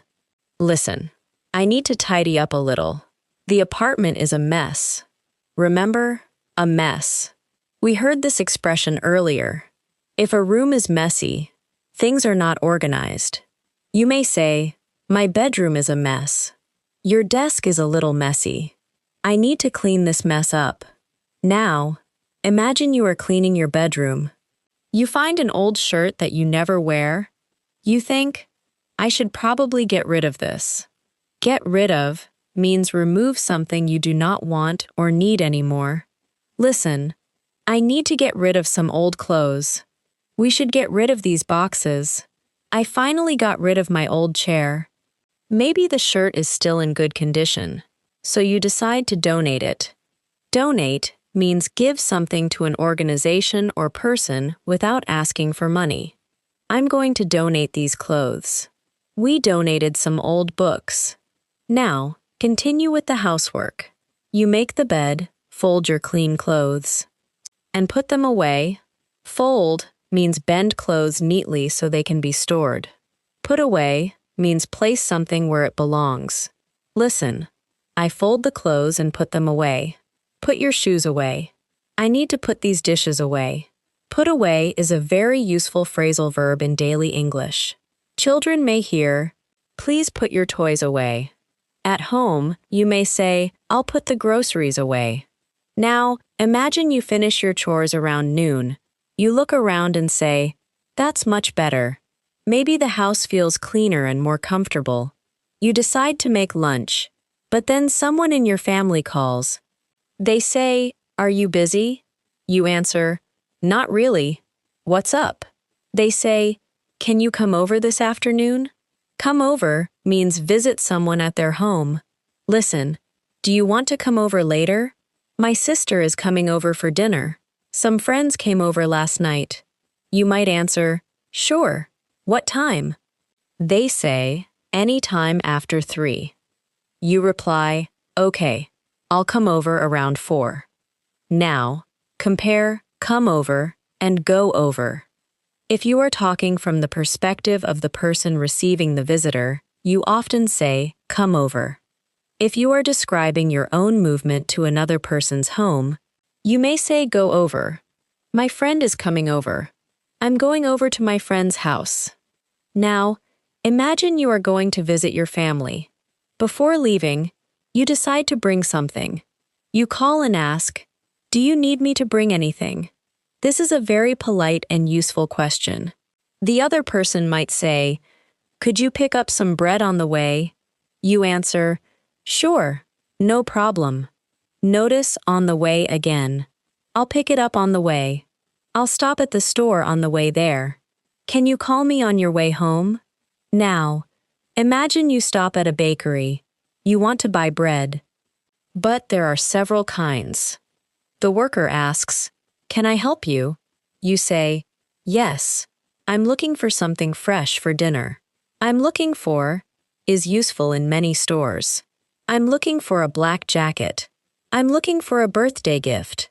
I'm looking for the bread section. I'm looking for something inexpensive. Maybe the worker says, this bread just came out of the oven. You say, that looks good. I'll take one. I'll take it is a natural way to say you have decided to buy something. Listen, I like this one. I'll take it. These shoes fit well. I'll take them. Now, you arrive at your family member's house and ring the doorbell. The door opens, and they say, come in. You enter and say, I brought some bread. They answer, perfect, thanks. Maybe they ask, would you like something to drink? You answer, yes, please. Water would be great. Or, no, thanks, I'm fine. Would be great is a friendly way to accept something. Coffee would be great. 6 o'clock would be great. A little help would be great. Now, imagine you sit together and talk. Family conversations often include questions about work, health, plans, and recent events. Someone asks, how's work going? You say, pretty well. It's been busy lately, but I'm getting used to it. Get used to means become familiar or comfortable with something that was new or difficult. Listen, I'm getting used to my new schedule. I'm getting used to waking up early. It took me a while to get used to the new job. This is different from used to, which we practiced earlier. I used to wake up late, describes a past habit.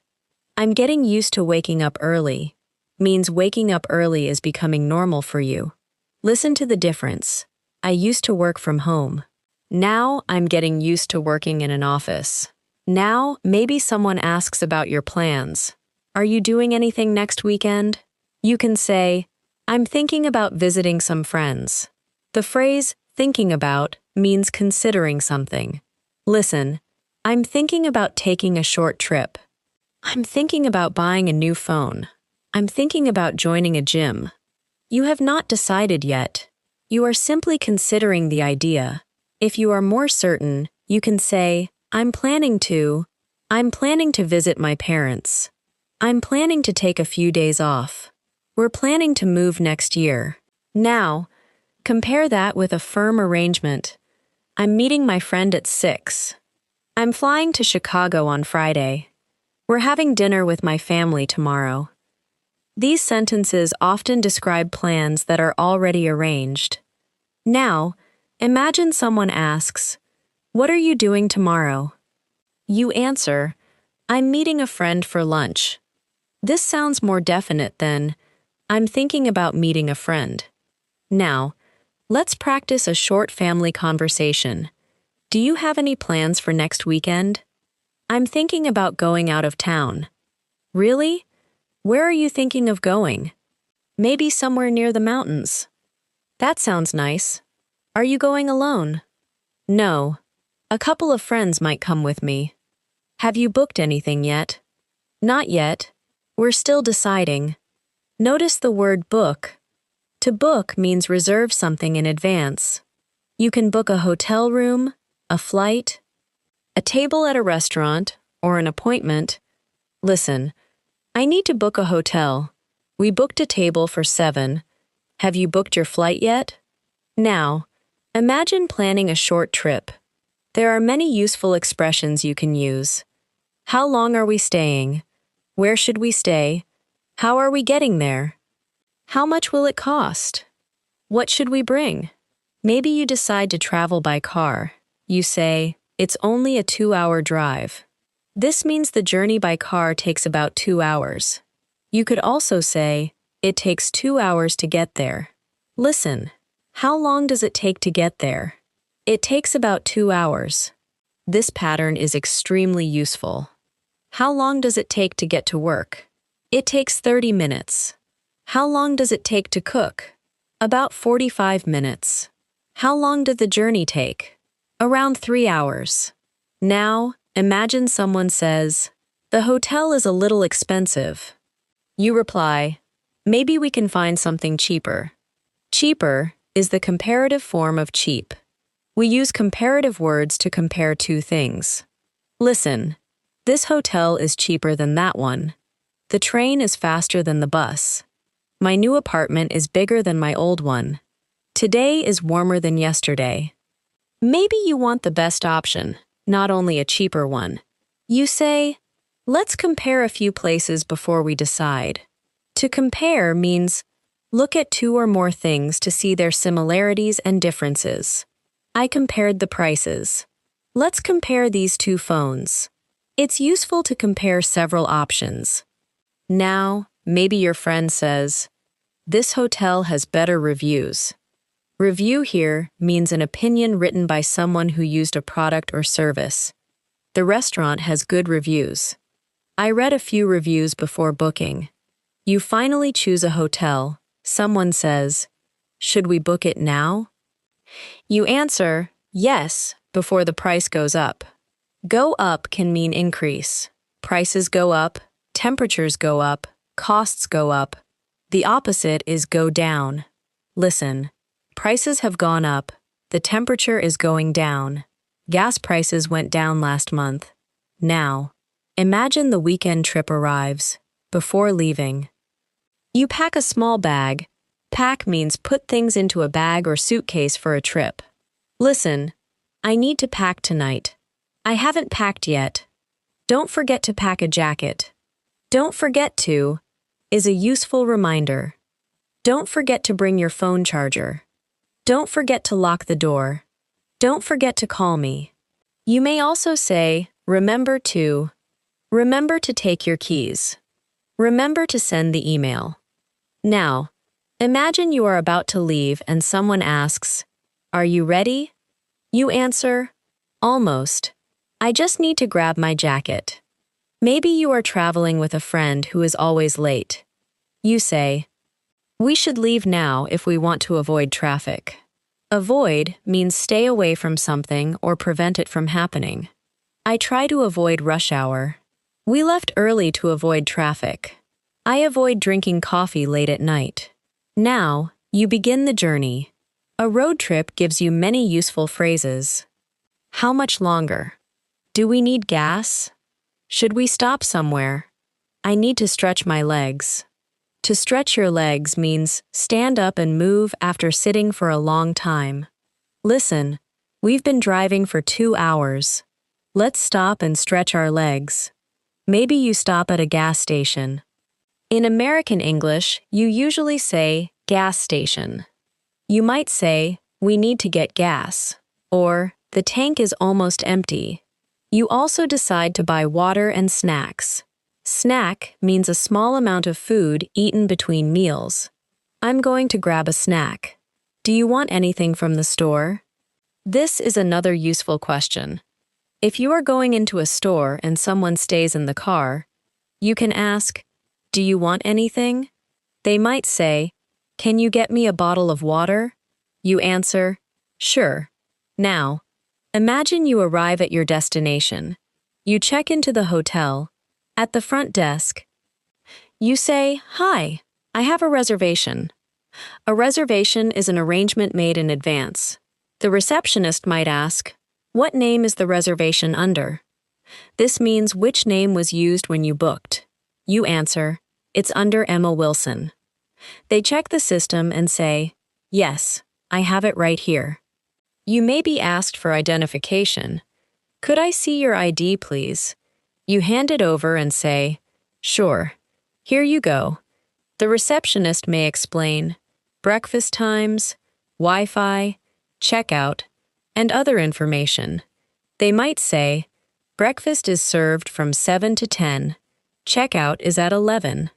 Your room is on the 3rd floor. Listen to this short hotel interaction. Hi, I have a reservation for 2 nights. Sure. What name is it under? Emma Wilson.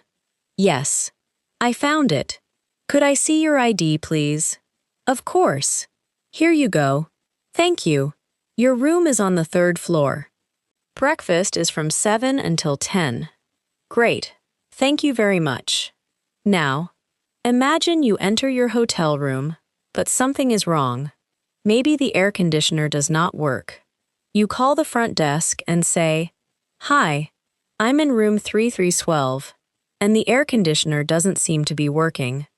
Doesn't seem to be working is a polite way to say something may be broken. Listen, the television doesn't seem to be working. The shower doesn't seem to be working properly. The receptionist might say, I'm sorry about that. We'll send someone up to take a look. Send someone up means send a worker to your room. You say, thank you. I appreciate it. I appreciate it is a polite way to express gratitude. Listen, thanks for your help. I appreciate it. Thank you for letting me know. I appreciate it. Now, imagine the problem is fixed. You say, it's working now. Thanks again. Then you get ready to go out. Maybe you want to find a restaurant. You ask the hotel receptionist, can you recommend a good place to eat nearby? To recommend means suggest something you think is good. Can you recommend a restaurant?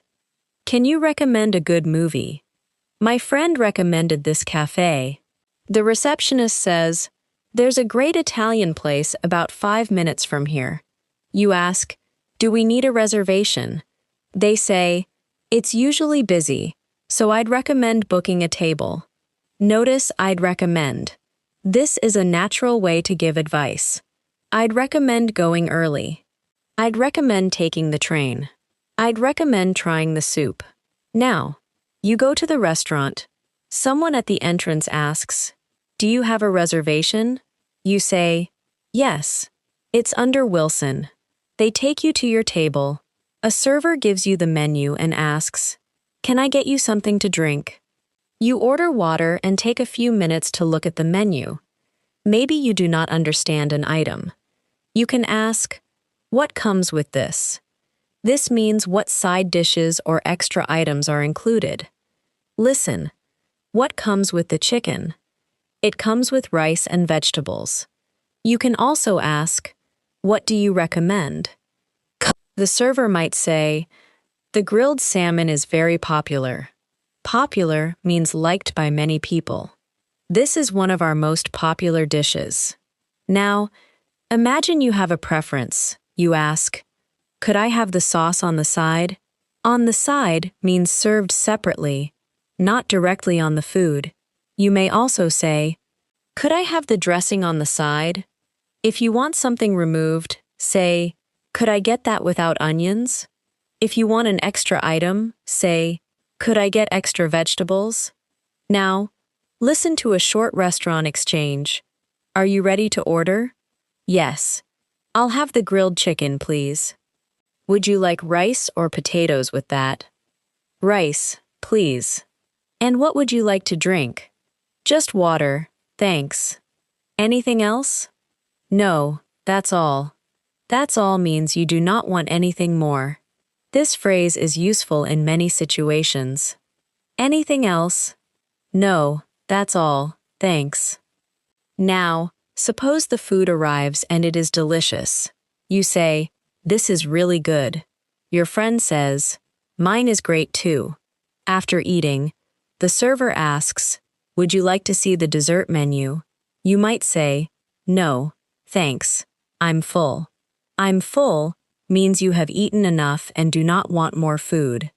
Listen, I'm full. I couldn't eat another bite. I couldn't eat another bite is an informal way to say you are very full. A bite is a small amount of food taken into your mouth. Now, you want to pay, you can say, "Could we get the check, please?" In American English, check is common in restaurants. You might also hear bill, especially in other varieties of English.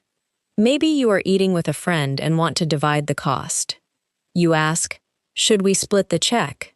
To split the check means divide the total between people. Listen, let's split the check. Or, I've got this. I've got this can mean I will pay. If your friend says, "Let me pay," you can say, "Are you sure?" They answer, "Yes, it's my treat." It's my treat means I am paying for you as a friendly gesture. Listen, dinner is my treat, coffee is on me, coffee is on me, has the same idea, lunch is on me today. It means I will pay. Now, imagine you walk back to the hotel after dinner. You talk about the meal. That was a good choice. The food was better than I expected. I'm glad we came here. I'm glad is a useful expression for positive feelings. I'm glad you came.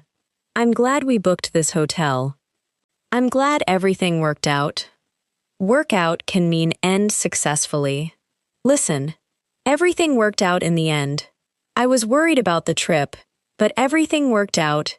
In the end means finally, after everything happened. We had a few problems, but in the end, the trip was great. Now, listen to a short travel story. Emma and two friends decide to take a weekend trip. They book a small hotel about 2 hours away. On Saturday morning, Emma wakes up early, packs a bag, and meets her friends at 8. They leave before rush hour because they want to avoid traffic. Halfway there, they stop at a gas station, get some coffee, and stretch their legs. They arrive at the hotel around 10:30. After checking in, they leave their bags in the room and walk around town. In the evening, they have dinner at a restaurant recommended by the hotel receptionist. The food is excellent, and everyone has a relaxing evening.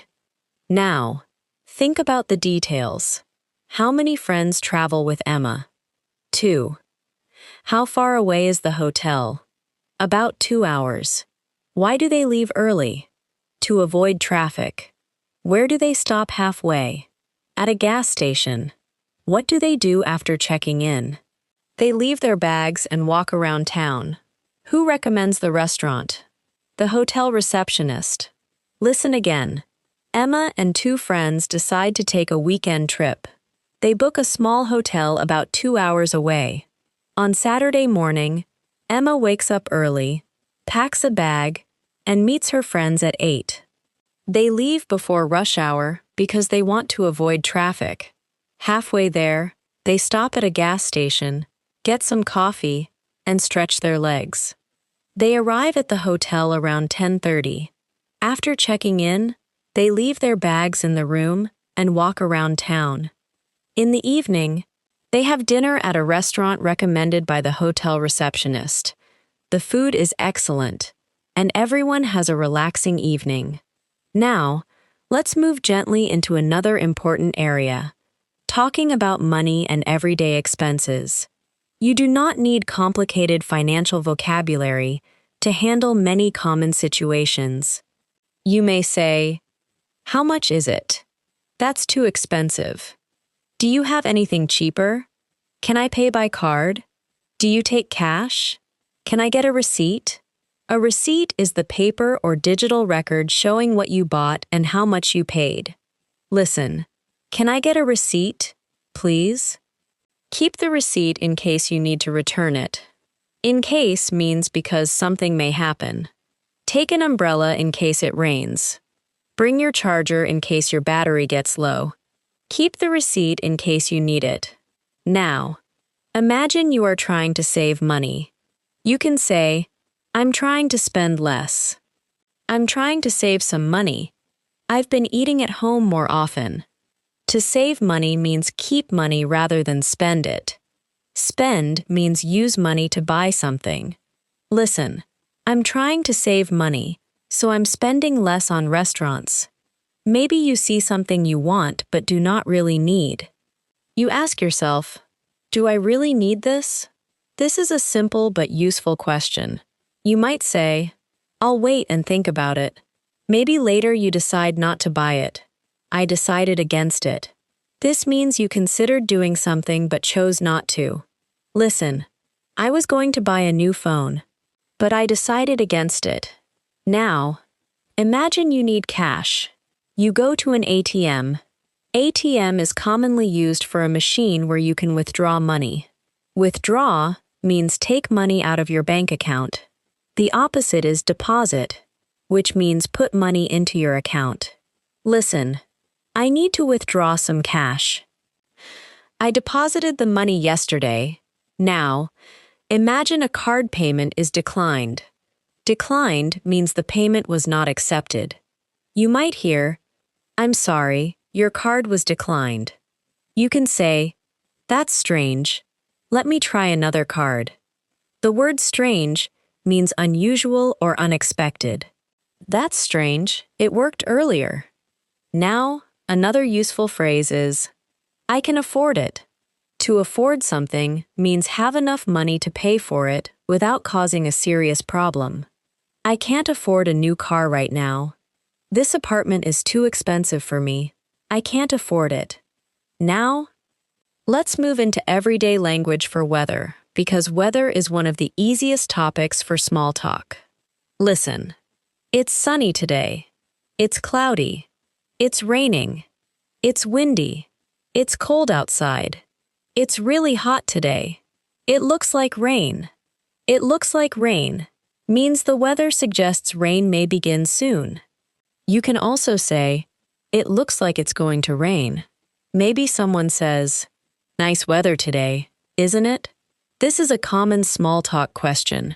You can reply, yes, it's beautiful, or it is, much better than yesterday.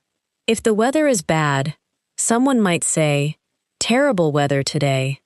You can answer, I know, it's been raining all day. Now, imagine you are planning something outdoors. You check the forecast. A forecast is a prediction of future weather. You say, the forecast says it might rain tomorrow. Might expresses possibility. It might rain. I might go out later. She might be busy. We might change our plans. Compare might with will.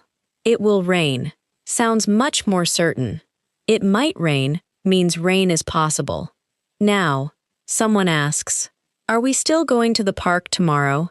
You say, it depends on the weather. It depends is an extremely useful expression. It means the answer changes according to another factor. Listen, are you going out tonight?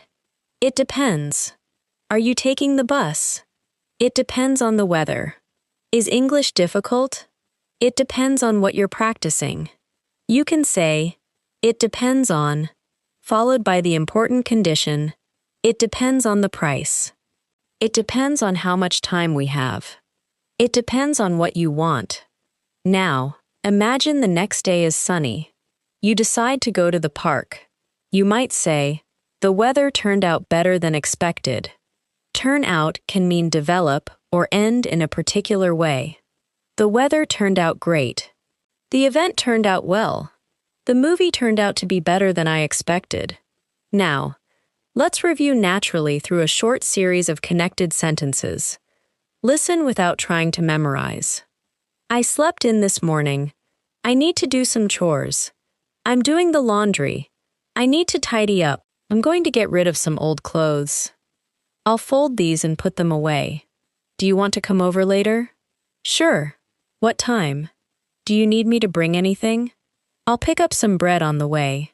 I'm looking for something fresh. I'll take this one. Coffee would be great. I'm getting used to my new schedule. I'm thinking about taking a trip. We're planning to go next weekend. Have you booked anything yet? How long does it take to get there? It takes about 2 hours.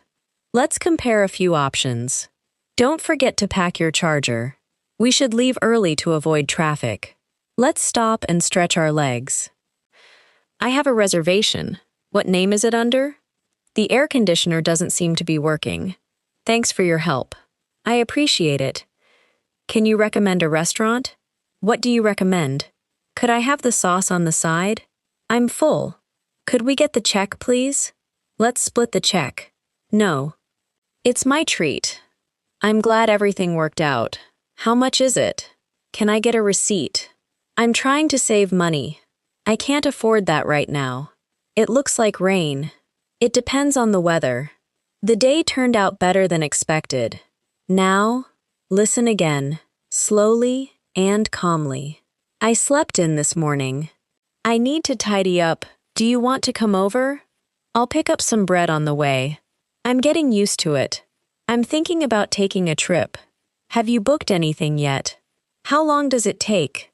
Let's compare a few options. Don't forget your charger. We should leave early. I have a reservation. What name is it under? It doesn't seem to be working. I appreciate it. Can you recommend somewhere nearby? I'm full. Could we get the check? It's my treat. I'm glad everything worked out. I'm trying to save money. It depends on the weather. Now, we'll practice several situations in a simple way. Imagine the situation, then listen to the natural response. You slept later than normal because it is Sunday. I slept in this morning. You have regular cleaning tasks to do. I need to do some chores. You want to visit a family member at their home. Can I come over this afternoon? You are going to buy something while traveling to someone's house. I'll pick it up on the way. A new routine is becoming normal for you. I'm getting used to it. You are considering a vacation but have not decided. I'm thinking about taking a trip. You want to know the duration of a journey. How long does it take to get there? You want to remind someone to bring an important item. Don't forget to bring your charger. You have arrived at a hotel you booked. Hi, I have a reservation. Something in your room may be broken. The air conditioner doesn't seem to be working. Someone helps you and you want to sound appreciative. Thank you, I really appreciate it. You want a suggestion for dinner. Can you recommend a good restaurant nearby? You have finished eating and want to pay. Could we get the check, please? You want to pay for your friend. Don't worry. It's my treat. Something had problems but finished successfully. Everything worked out in the end. An item costs more than you want to spend. That's a little too expensive for me. You are reducing your spending. I'm trying to save some money. You are not certain about tomorrow's weather. It might rain. Your decision changes according to the weather. It depends on the weather. Very good. Keep allowing these expressions to become familiar through repetition. You may notice that many everyday English conversations are built from the same small groups of words. Let me know. I'm not sure. That sounds good. It depends. I'll take it. I'll think about it. No problem. Take your time. I appreciate it. These short expressions are powerful because they can be used in many different situations. Now, let's gently practice listening for the main idea rather than every word. Imagine this story. Emma had planned to spend Saturday at home, but her sister called in the morning and invited her over for dinner. Emma agreed and said she would arrive around 5. Before leaving, she did some laundry, cleaned the kitchen, and put away a few things around the apartment. At 4:30, she left home and stopped at a bakery on the way to her sister's house. She bought fresh bread and a small dessert. When she arrived, her sister was still cooking, so Emma offered to help. They prepared dinner together, talked about work and weekend plans, and ate around 7. Later, they watched a movie and had tea. Emma left around 10 and took a taxi home because it had started raining heavily. Now, do not worry about every detail. Think about the main idea.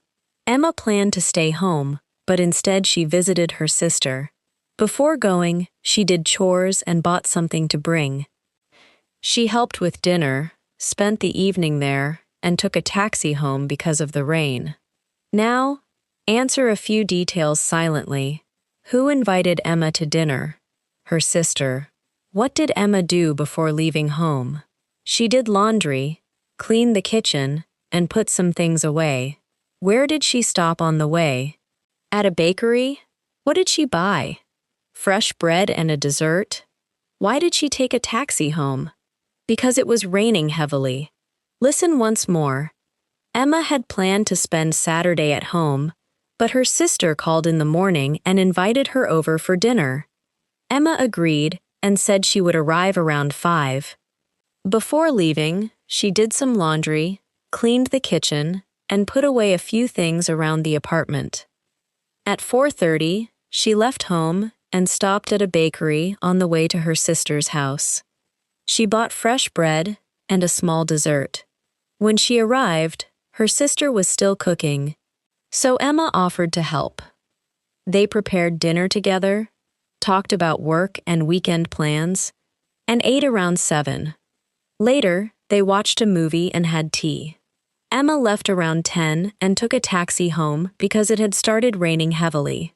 If the second listening felt easier, even slightly easier, that is exactly what repetition can do. You begin to recognize the structure. You know what is happening. Your brain no longer needs to process every word as something completely new. Now, let your attention become softer again. You can simply listen to these everyday phrases as they pass by. I'll do it in a minute. I'm on my way. I'll be there soon. Take your time. There's no rush. I'm just checking. Let me think. I'm not sure yet. It depends. That sounds reasonable. I agree. I see what you mean. I'll keep that in mind. I almost forgot. Thanks for reminding me. No problem at all. I'll take care of it. I'll let you know. I'm looking forward to it. I'm getting used to it. I'm glad it worked out. I had a really good time. We should do this again sometime. Keep that in mind means remember and consider that information later.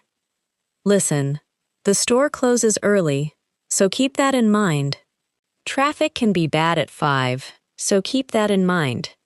Thanks for reminding me is what you say when someone helps you remember something. Don't forget your appointment tomorrow. Oh, thanks for reminding me. We should do this again sometime is a friendly phrase after an enjoyable meeting or activity. You might say it after dinner with friends, coffee, a walk, or a day trip. Now, imagine saying goodbye after a pleasant evening. Thanks for having me. This means, thank you for inviting me to your home or event. The host might say, thanks for coming. Listen, thanks for having me. I had a great time. Thanks for coming. It was good to see you. These small social phrases make conversations feel natural and warm. Now, continue listening calmly. You do not need to speak. You do not need to study. Just notice the patterns that are becoming familiar. I'm on my way. I'll be there soon. Let me think. I'm not sure yet. It depends. I see what you mean. I almost forgot. Thanks for reminding me. I'll take care of it. I'll let you know. I'm getting used to it. I'm glad it worked out. Thanks for having me. I had a great time. We should do this again sometime. The more often you hear these expressions in different situations, the easier they become to recognize, and recognition is one of the foundations of listening fluency. Instead of hearing 5 separate words, you begin to hear one familiar expression. Instead of translating every sentence, you begin to understand the idea directly. So stay relaxed, continue listening, and allow the English to become familiar one useful phrase at a time. Now, let's continue with another area of daily English that can help you understand real conversations more easily, talking about problems, choices, simple decisions, and everyday situations where you need to explain what happened. These moments are very common in real life, and the language people use is often simple, practical, and repeated again and again. Imagine you are getting ready to leave home in the morning. You check your bag and suddenly realize that your wallet is not there. You say, "I can't find my wallet." Then you start looking around. You check the table, your jacket pocket, your bedroom, and your bag again. You might say, "I'm sure I had it yesterday." The phrase "I'm sure" means you strongly believe something is true. Listen, "I'm sure I left it here. I'm sure I brought my keys." I'm sure we've met before. Now, compare "I'm sure" with "I think." "I think I left my wallet on the table" sounds less certain. "I'm sure I left my wallet on the table" sounds more certain. Listen, "I think it's in my bag." "I'm sure it's in my bag." Maybe you still cannot find it. You say, "Let me think." This gives you a moment to remember. Then suddenly you remember, "Oh, that's right. I put it in my coat pocket." "That's right" is a common expression when you remember something or agree that something is correct. Listen. "Oh, that's right. I have a meeting today." "That's right. We're supposed to meet at 6. The phrase "supposed to" is very useful in daily English. It can mean expected or planned to do something. "I'm supposed to be at work at 9. We're supposed to meet at 6. The bus is supposed to arrive in 10 minutes. Sometimes what is supposed to happen does not happen. For example, the train was supposed to arrive at 8, but it was late. The package was supposed to come yesterday, but it didn't arrive. Now, imagine you find your wallet and leave home. You are walking to the bus stop when you see the bus pulling away. You missed it by only a few seconds. You say, "I just missed the bus." The word "just" here means only a very short time ago or by a very small amount. Listen, "I just missed the bus." "I just got home." "She just called me." "We just finished dinner." Now, you need to wait for the next bus. You check the schedule and see that another one will come in 15 minutes. You might say, "That's not too bad." This means the situation is acceptable even if it is not ideal. Listen, 15 minutes? That's not too bad. The traffic is slow, but it's not too bad. The weather is cold, but it's not too bad. While you are waiting, someone asks, "Does this bus go downtown?" You might answer, "Yes, I think so." Or, "I'm not sure, but I think it does." "I think so" means you believe the answer is yes. "I don't think so" means you believe the answer is no. Listen, is the store still open? I think so. Is this the right train? I don't think so. These are short expressions, but they make daily conversation easier. Now, imagine the bus finally arrives. You get on and sit down.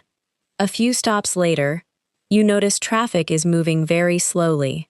Someone says, "There must be an accident ahead." "There must be" expresses a strong guess based on what you can see or know. Listen, "There must be a lot of traffic today. She's not answering. She must be busy. The lights are off. They must be closed." You do not know for certain, but the information makes the idea seem likely. Now, the bus moves again, and eventually you reach your destination. You get off and walk toward your office. You arrive a few minutes later than usual. Your coworker asks, "Everything okay?" You say, "Yeah, I just missed my bus this morning." "Everything okay" is a friendly and informal way to ask whether there is a problem. You might also hear, "Is everything all right?" Both are common. Now, imagine another situation. You are at work and you receive a message from a friend. The message says, "Can you call me when you get a chance?" You wonder what they need. At lunchtime, you call them. Your friend says, "Thanks for calling me back." You reply, "Of course." What's going on? What's going on? Can mean what is happening or what is the problem. Your friend says, "I'm moving next month. and I need some help choosing an apartment. Now, you begin talking about housing. This is another useful daily life topic. You might ask, what kind of place are you looking for? Your friend says, something small, not too expensive, and close to work. Close to work means not far from work, close to the station, close to the city center, close to my family. The opposite is far from. The apartment is too far from work. I don't want to live too far from the station. Maybe your friend has found 2 apartments and asks, which one do you think is better? You could say, the first one is cheaper, but the second one is closer to work. This is a natural comparison. Cheaper but farther. More expensive but more convenient. Smaller but nicer. The word convenient means easy and useful for your needs. For example, living near the train station is convenient. The store is open late, which is really convenient. Now, imagine your friend says, the cheaper apartment doesn't have a washing machine. You answer, that could be inconvenient. Inconvenient means causing difficulty or extra effort. Maybe you ask, what's included in the rent? This is a useful housing question. Rent is the money paid regularly to live in a house or apartment that belongs to someone else. The landlord might say, water is included, but electricity and internet are separate. Included means part of the price or package. Listen, is breakfast included? Is electricity included in the rent? The price includes delivery. Now, imagine your friend is worried about the cost. You say, make sure you think about the total cost, not just the rent. Make sure means check carefully or do something so that a result happens. Listen, make sure you lock the door. Make sure you bring your ID. Make sure you check the address. This is extremely common in spoken English. Now, let's follow a short apartment situation. Emma is helping a friend choose between 2 apartments. The first apartment is large and inexpensive, but it is far from the city center. The second apartment is smaller and costs more, but it is close to work and public transportation. Emma's friend likes both places, but she does not want to spend an hour commuting every day. In the end, she chooses the smaller apartment because the location is more convenient. Now, answer silently. Which apartment is larger? The first one. Which apartment is closer to work? The second one. Why does the friend choose the second apartment? Because the location is more convenient, and she does not want a long commute. Listen again. Emma is helping a friend choose between 2 apartments. The first apartment is large and inexpensive, but it is far from the city center. The second apartment is smaller and costs more, but it is close to work and public transportation. Emma's friend likes both places, but she does not want to spend an hour commuting every day. In the end, she chooses the smaller apartment because the location is more convenient. Now, let's continue with another daily situation. Receiving a package. Maybe you ordered something online a few days ago. You are expecting it today. Expecting means believing that something will happen or arrive. I'm expecting a package. I'm expecting a call. We're expecting guests tonight. You check the delivery information and see, out for delivery. This means the package is currently being taken to you. Later, you get a notification saying it was delivered, but you cannot find it. You might say, it says it was delivered, but it's not here. Notice the phrase, it says. We use this when referring to written information. The sign says the store closes at 9. The email says the meeting is canceled. The message says the package was delivered. Now, you look outside your door and around the building. Still nothing. You decide to contact customer service. You say, "Hi, I'm calling about a package that was supposed to arrive today." The representative asks, "Do you have the tracking number?" A tracking number is the number used to follow a delivery. You provide the number. The representative says, "Let me look into that for you." Look into means investigate or check a problem. Listen, I'll look into it. We're looking into the problem. Let me look into that for you.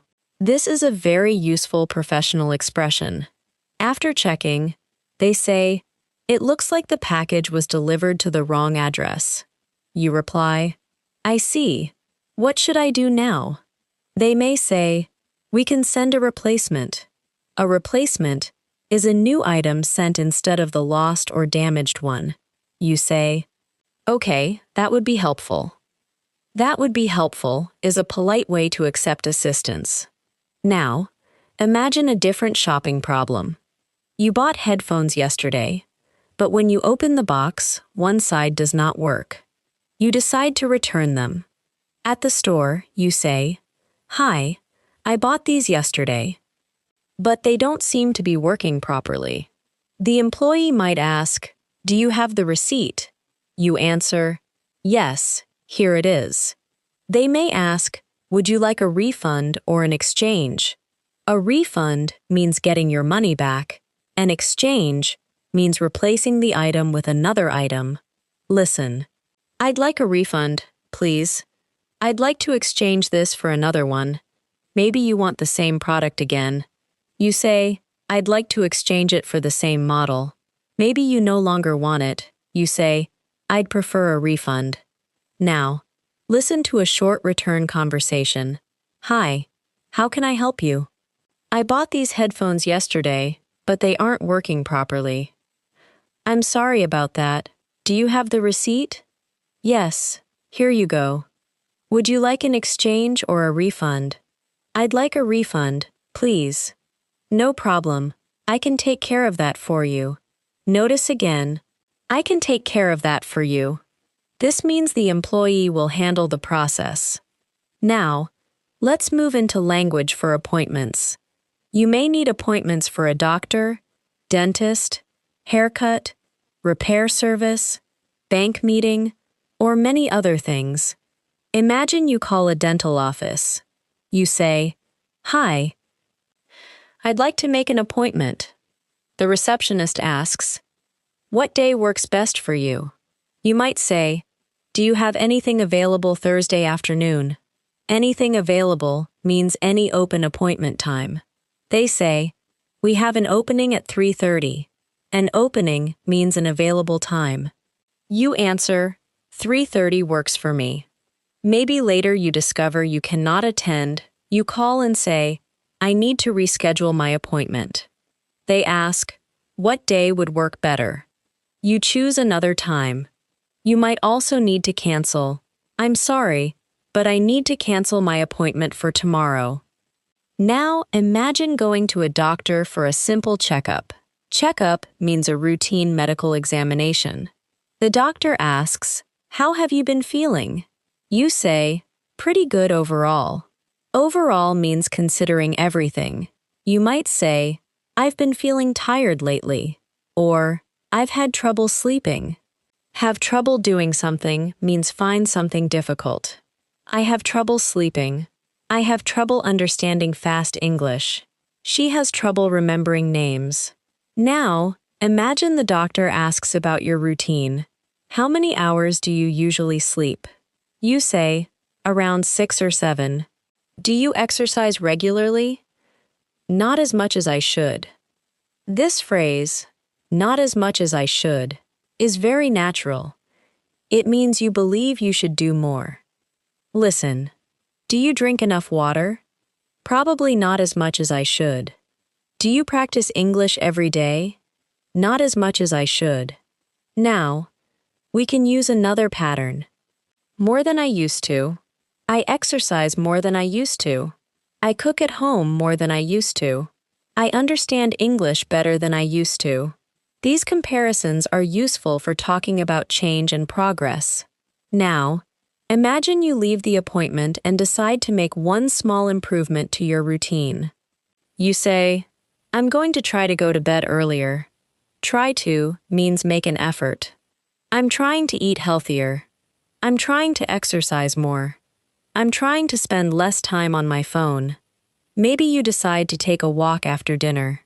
You say, I could start with 20 minutes a day. Start with means begin using a simple amount or option. Let's start with something easy. I'll start with 10 minutes.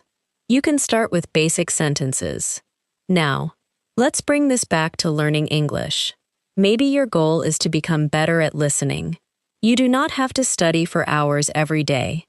You could start with 15 or 20 minutes of focused listening and then add more natural listening when you relax. You might say, I'm trying to make English part of my daily routine. This is a very useful goal because regular contact with the language helps words and phrases feel familiar. Listen. I listen to English while I walk. I listen while I cook. I listen on the way to work. I listen before I go to sleep. The more often you hear natural English, the more quickly you begin to recognize common patterns. Now, let's practice another group of useful phrases for understanding conversation. Imagine someone explains something, but you only understand part of it. You can say, I understand the main idea, but I missed some details. Main idea means the most important message. Details are smaller pieces of information. This is an important listening skill. You do not always need every detail to understand a conversation. Maybe someone tells a story very quickly. You catch that they missed a train and arrived late. But you do not understand every sentence. You still understood the main idea. You can say, I got the main idea. In informal English, get can mean understand. I get it means I understand. Listen. Oh, I get it now. I didn't get the joke. Do you get what I mean? Do you get what I mean? Means do you understand my idea? Another useful phrase is, what do you mean? This asks someone to explain their idea more clearly. Listen. What do you mean? Could you explain that? I'm not sure what you mean. Maybe someone uses a word you do not know. You can ask, what does that mean? This is one of the most useful questions for learners. What does reliable mean? It means you can depend on someone or something. Now, imagine someone says, this bus service is reliable. Reliable means something usually works well and can be trusted. You can also describe people, she's very reliable. If she says she'll help, she always does. Now, another useful word is available. We have heard it before. It can mean free, ready, or possible to get. Are you available tomorrow? Is this item available in blue? There are no appointments available today. One word can appear in many contexts, and hearing it several times helps you understand it naturally. Now, listen to this short, everyday story. Emma has a busy Tuesday. In the morning, she misses her usual bus and arrives at work 10 minutes late. During lunch, she calls customer service because a package she ordered has not arrived. The representative checks the tracking information and promises to look into the problem. In the afternoon, Emma remembers that she has a dentist appointment the following day. But she also has an important meeting at the same time. She calls the dental office and reschedules the appointment for Friday. After work, she stops at a store to return a pair of headphones that do not work properly. She gets a refund and then heads home. Now, think about the main points. Why does Emma arrive late? Because she misses her usual bus. Why does she call customer service? Because her package has not arrived. Why does she reschedule her dentist appointment? Because she has an important meeting at the same time. What does she return after work? A pair of headphones. Does she exchange them? No. She gets a refund. Listen again. Emma has a busy Tuesday. In the morning, she misses her usual bus and arrives at work 10 minutes late. During lunch, she calls customer service because a package she ordered has not arrived. The representative checks the tracking information and promises to look into the problem. In the afternoon, Emma remembers that she has a dentist appointment the following day, but she also has an important meeting at the same time. She calls the dental office and reschedules the appointment for Friday. After work, she stops at a store to return a pair of headphones that do not work properly. She gets a refund and then heads home. Now, notice the expression, head home. To head somewhere can mean go in that direction. I'm heading home. We're heading to the airport. I should head back to work. Listen, I'm heading home now. I'll call you when I get there. Get there means arrive at that place. How long will it take to get there? Call me when you get there. We should get there around 7. Now, let's practice some simple travel and arrival expressions. I'm on my way. This means you have started traveling to a place. I'm on my way home. I'm on my way to work. I'm on my way now. Someone might ask, how far away are you? You can say, about 10 minutes, or I'm almost there. I'm almost there means you are very close to your destination. Listen. Where are you? I'm on my way. How long will you be? About 10 minutes. Okay. See you soon. Now, another phrase is, I made it. This can mean you arrived successfully, especially if it was difficult or close to being late. For example, you run to catch a train and get on just before the doors close. You say, I made it. You arrive at an event after heavy traffic. Your friend says, you made it. You say, yes, finally. I made it can also mean succeeded in reaching a goal. But for daily listening, the arrival meaning is very useful. Now, let's talk about a few small social situations. Imagine you accidentally bump into someone while walking. You say, sorry.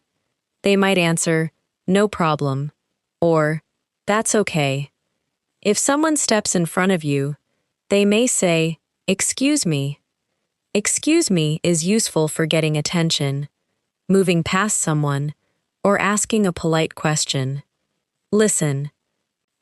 Excuse me, can I get by? Excuse me, do you know what time it is? Excuse me, is this seat taken? Is this seat taken? Means is someone already using or saving this seat? If it is free, someone may say, no, go ahead. Go ahead can mean yes. Proceed. Listen. Can I sit here? Sure. Go ahead. Can I ask you a question? Go ahead. It can also mean continue speaking. If two people start talking at the same time, one might say, sorry, go ahead. Now, imagine someone holds a door open for you. You say, thank you. They answer, you're welcome, or no problem. Someone lets you go first in a line. You might say, thanks. I appreciate it. These small polite expressions are common and easy to recognize when you hear them often. Now, let's practice a group of natural responses. Someone says, thanks for your help. You say, no problem. Someone says, sorry I'm late. You say, that's okay. Someone asks, can I sit here? You say, sure, go ahead. Someone says, have a good weekend. You say, you too. Someone says, see you tomorrow. You say, see you. Now, imagine you are having a conversation and need a moment to think. Native speakers do not always answer immediately. They use phrases such as, let me think. That's a good question. I'm not sure. It depends. Listen. What's your favorite place to travel? That's a good question. Let me think. These phrases give you time. You do not need to rush your answer. Maybe someone asks, would you rather live in a big city or a small town? You might answer, it depends.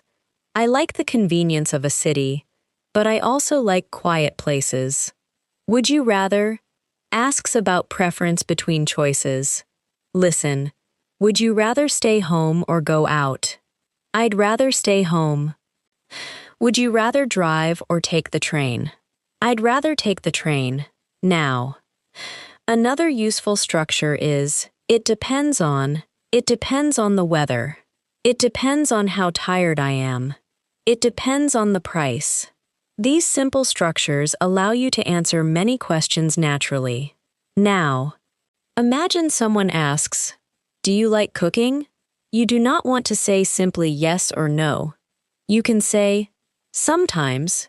It depends on how much time I have." Do you like traveling? Yes, especially when I have enough time to relax. Do you enjoy shopping? Not really. I prefer buying what I need and leaving. Real conversations often use these short, personal answers. Now, let's practice describing a normal day in the past. This is useful because people often ask, "How was your day?" You might answer, "It was pretty good. I was busy in the morning, but the afternoon was quiet." Maybe you say, "I had a meeting, finished a report, and went grocery shopping after work." Notice how simple past verbs tell the story: I woke up, I went to work, I had lunch, I finished early, I came home. Listen to this short answer. How was your day? It was good. I had a busy morning, but I finished work a little early. On the way home, I stopped at the store. Then I cooked dinner and relaxed. Now, imagine your day was difficult. You could say, "It was a long day." This often means tiring or difficult. Not only many hours. Listen, how was work? It was a long day. I'm glad to be home. Maybe the day was stressful. It was one of those days. This informal expression means many small things went wrong or the day was frustrating. Listen, I missed the bus, forgot my lunch, and spilled coffee on my desk. It was one of those days. Now. Maybe someone replies, "Hopefully tomorrow will be better." Hopefully means you hope something will happen. Hopefully the weather will improve. Hopefully I'll feel better tomorrow. Now, let's gently shift into another kind of listening practice. I will say an idea in one way, and then say a similar idea using different words. This helps you recognize that the same meaning can be expressed in several ways. I'm very tired. I'm exhausted. I don't know yet. I haven't decided yet. I'll check. Let me find out. I'll tell you later. I'll let you know. I understand. I see what you mean. I'm coming now. I'm on my way. I'm almost at the destination. I'm almost there. I'll handle it. I'll take care of it. There's no need to hurry. There's no rush. I want to relax tonight. I want to take it easy tonight. I'm considering a trip. I'm thinking about taking a trip. I've become comfortable with it. I've gotten used to it. I arrived successfully. I made it. I don't really like it. It's not really my thing. I have many things to do. I've got a lot on. Now listen again without analyzing. I'm exhausted. I haven't decided yet. Let me find out. I'll let you know. I see what you mean. I'm on my way. I'm almost there. I'll take care of it. There's no rush. I want to take it easy. I'm thinking about taking a trip. I've gotten used to it. I made it. It's not really my thing. I've got a lot on. This is how your listening vocabulary grows. Sometimes you already understand the idea, but English gives you several different expressions for it. Now, let's practice a few common phrasal verbs again, because they appear constantly in daily conversation. Wake up. I wake up at 7. Get up. I get up 10 minutes later. Turn on the light, turn off the television, pick up. I need to pick up some groceries. Put away, put the dishes away. Find out. I'll find out what happened. Look for. I'm looking for my keys. Look into. We'll look into the problem. Come over. Do you want to come over? Go out. We're going out tonight. Stay in. I think I'll stay in. Call back. I'll call you back later. Get back. I'll get back to you tomorrow. Clean up. I need to clean up the kitchen. Head home. I'm going to head home soon. These small combinations of common words are extremely important because they appear in everyday English more often than many advanced words. Now, imagine an ordinary evening after a difficult day. You arrive home and put your bag down. You change into comfortable clothes and sit quietly for a few minutes. You are tired, but you feel relieved to be home. You say, I'm going to take it easy tonight. Maybe you make a simple dinner, call someone you care about, and then prepare for tomorrow. You check your schedule. I have a meeting at 10. I need to leave a little earlier. I should remember to bring that document. Then you prepare your clothes for the morning. You charge your phone. You put your keys near the door. Small actions like these can make the next morning easier. Listen, I'm getting everything ready for tomorrow. I don't want to rush in the morning. Now, maybe you make a short list. Call the bank, buy milk, send the email, pick up the package. A list can help you remember important tasks. You look at the list and think, I can do that tomorrow. Then you put your phone down. Maybe you have been spending too much time looking at screens. So you decide to read instead. You say, I'm trying to cut down on screen time before bed. Cut down on means reduce the amount of something. Listen, I'm trying to cut down on coffee. I'm trying to cut down on sugar. I'm trying to cut down on screen time. This is another useful B1 phrase. Maybe you also want to get into the habit of doing something. A habit is something you do regularly. Listen, I want to get into the habit of reading before bed. I want to get into the habit of exercising in the morning.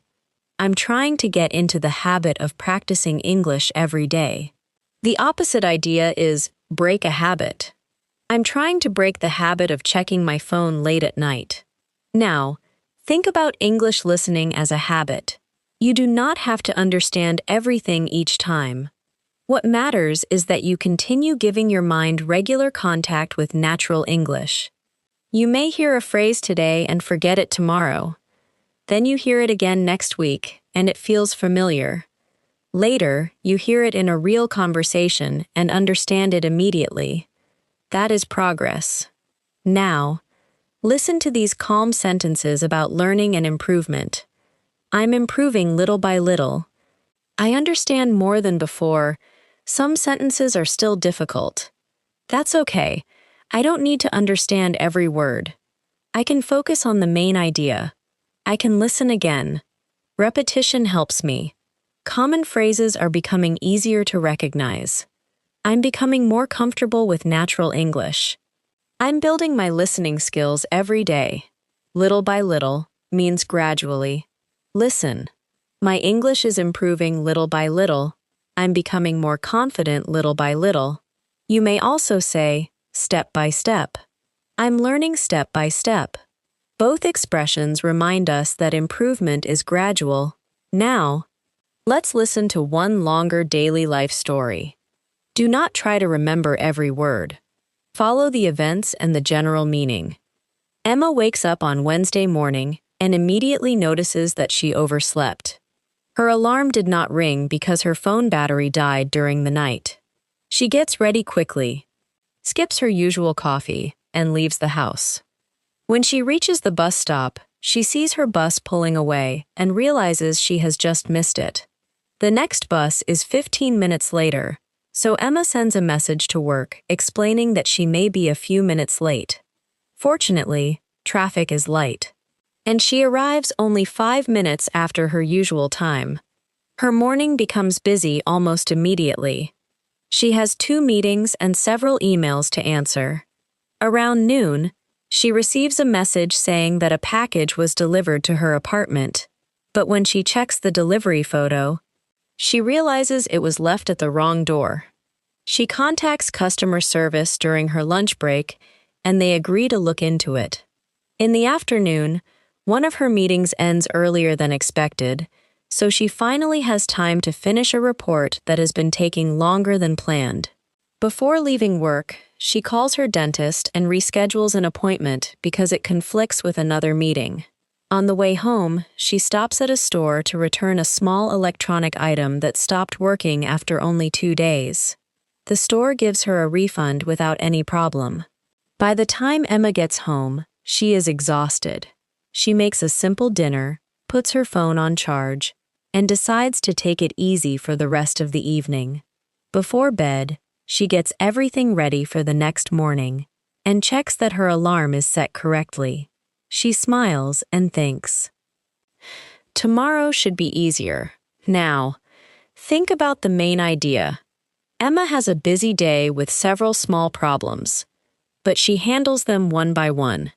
She oversleeps, misses a bus, deals with a delivery problem, changes an appointment, returns a broken item, and finally goes home to relax. Now, a few details. Why does Emma oversleep? Because her phone battery dies and her alarm does not ring. Does she arrive very late at work? No, only 5 minutes later than usual. What happens to her package? It is delivered to the wrong door. Why does she call the dentist? To reschedule an appointment. What does she do at the store? She returns a broken electronic item and gets a refund. What does she do when she gets home?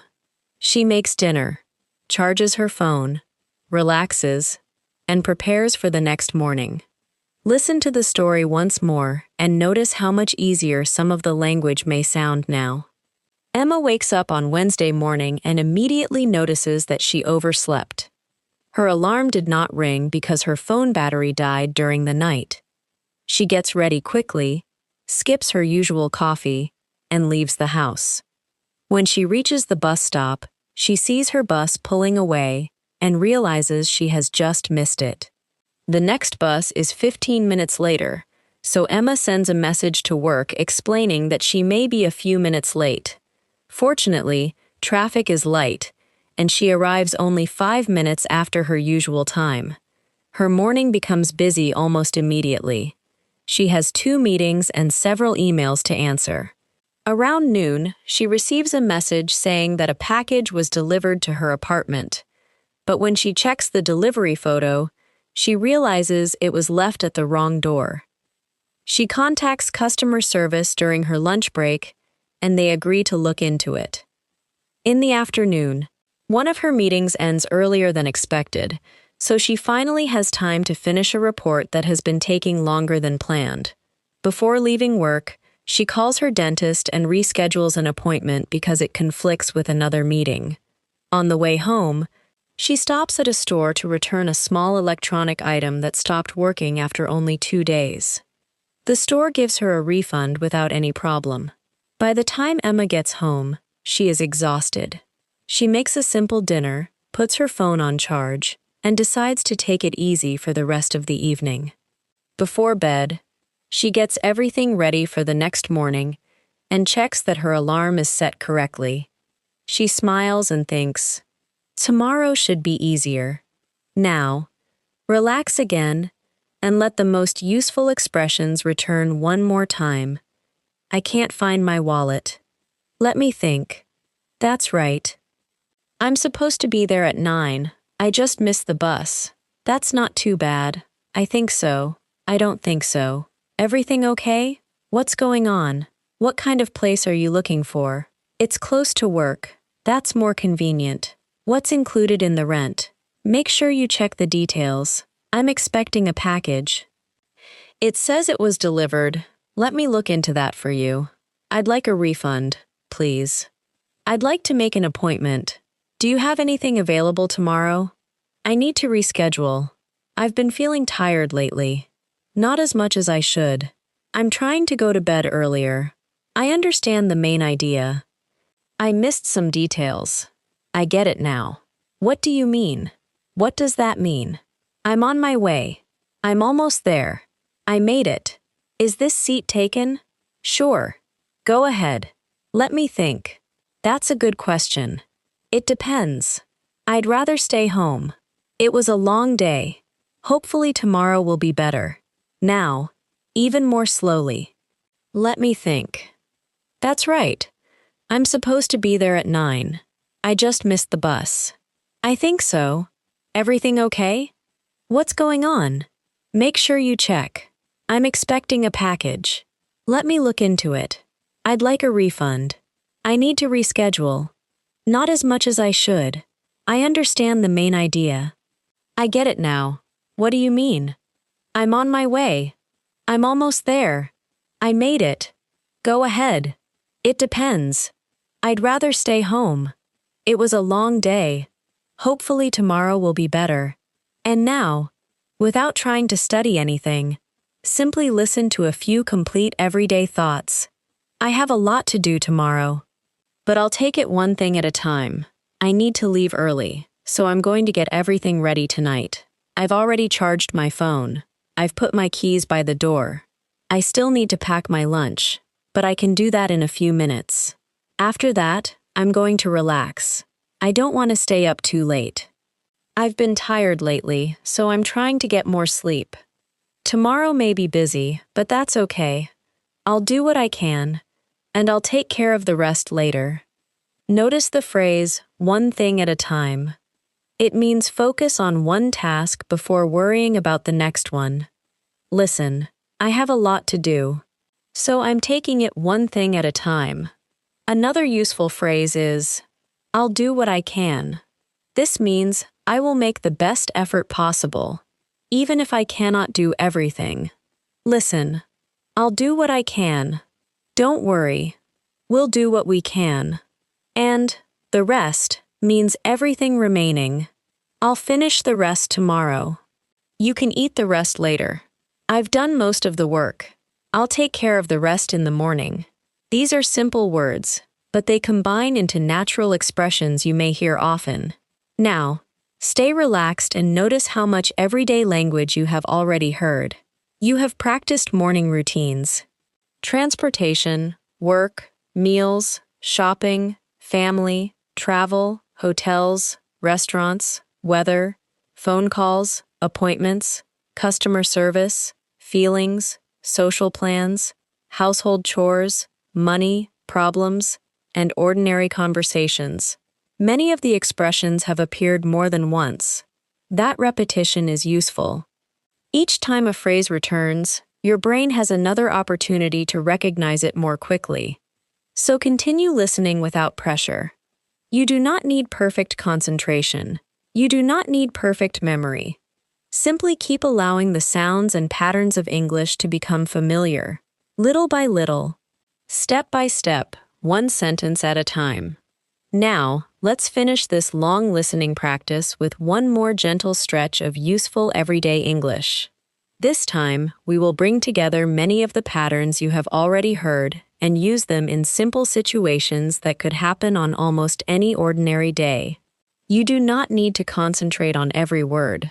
Just follow the meaning and notice the expressions that now feel more familiar. Imagine waking up on a quiet morning with no need to hurry. You open your eyes, look at the clock, and think, I have plenty of time. Plenty of means more than enough. Listen. I have plenty of time. We have plenty of food. There's plenty of room. You can use this expression whenever you want to say that there is enough of something and probably more than you need. You slowly get out of bed and decide what you want to do first. Maybe you say, I think I'll make some coffee. Remember that I think I'll is a natural way to make a decision at the moment. I think I'll stay home today. I think I'll go for a walk. I think I'll make something simple for breakfast. After breakfast, you look outside. The weather is pleasant, so you decide to go for a walk. Go for a walk is a very common expression. Listen, I'm going for a walk. Do you want to go for a walk? I went for a long walk yesterday. While you are walking, you pass a neighbor. Your neighbor says, Morning. Beautiful day, isn't it? You answer, Yes, it is. Much nicer than yesterday. Small conversations like this are common. because the weather gives people an easy topic to talk about. Your neighbor asks, "Any plans for today?" You say, "Nothing special. I'm just taking it easy." Nothing special means you do not have any unusual or important plans. Listen, what are you doing tonight? Nothing special. I'll probably stay home. The word probably means something is likely but not completely certain. I'll probably cook at home. It'll probably rain later. She's probably still at work. Now, imagine you continue walking and decide to stop at a coffee shop. There are several people waiting. So you join the line. When it is your turn, the worker says, "What can I get started for you?"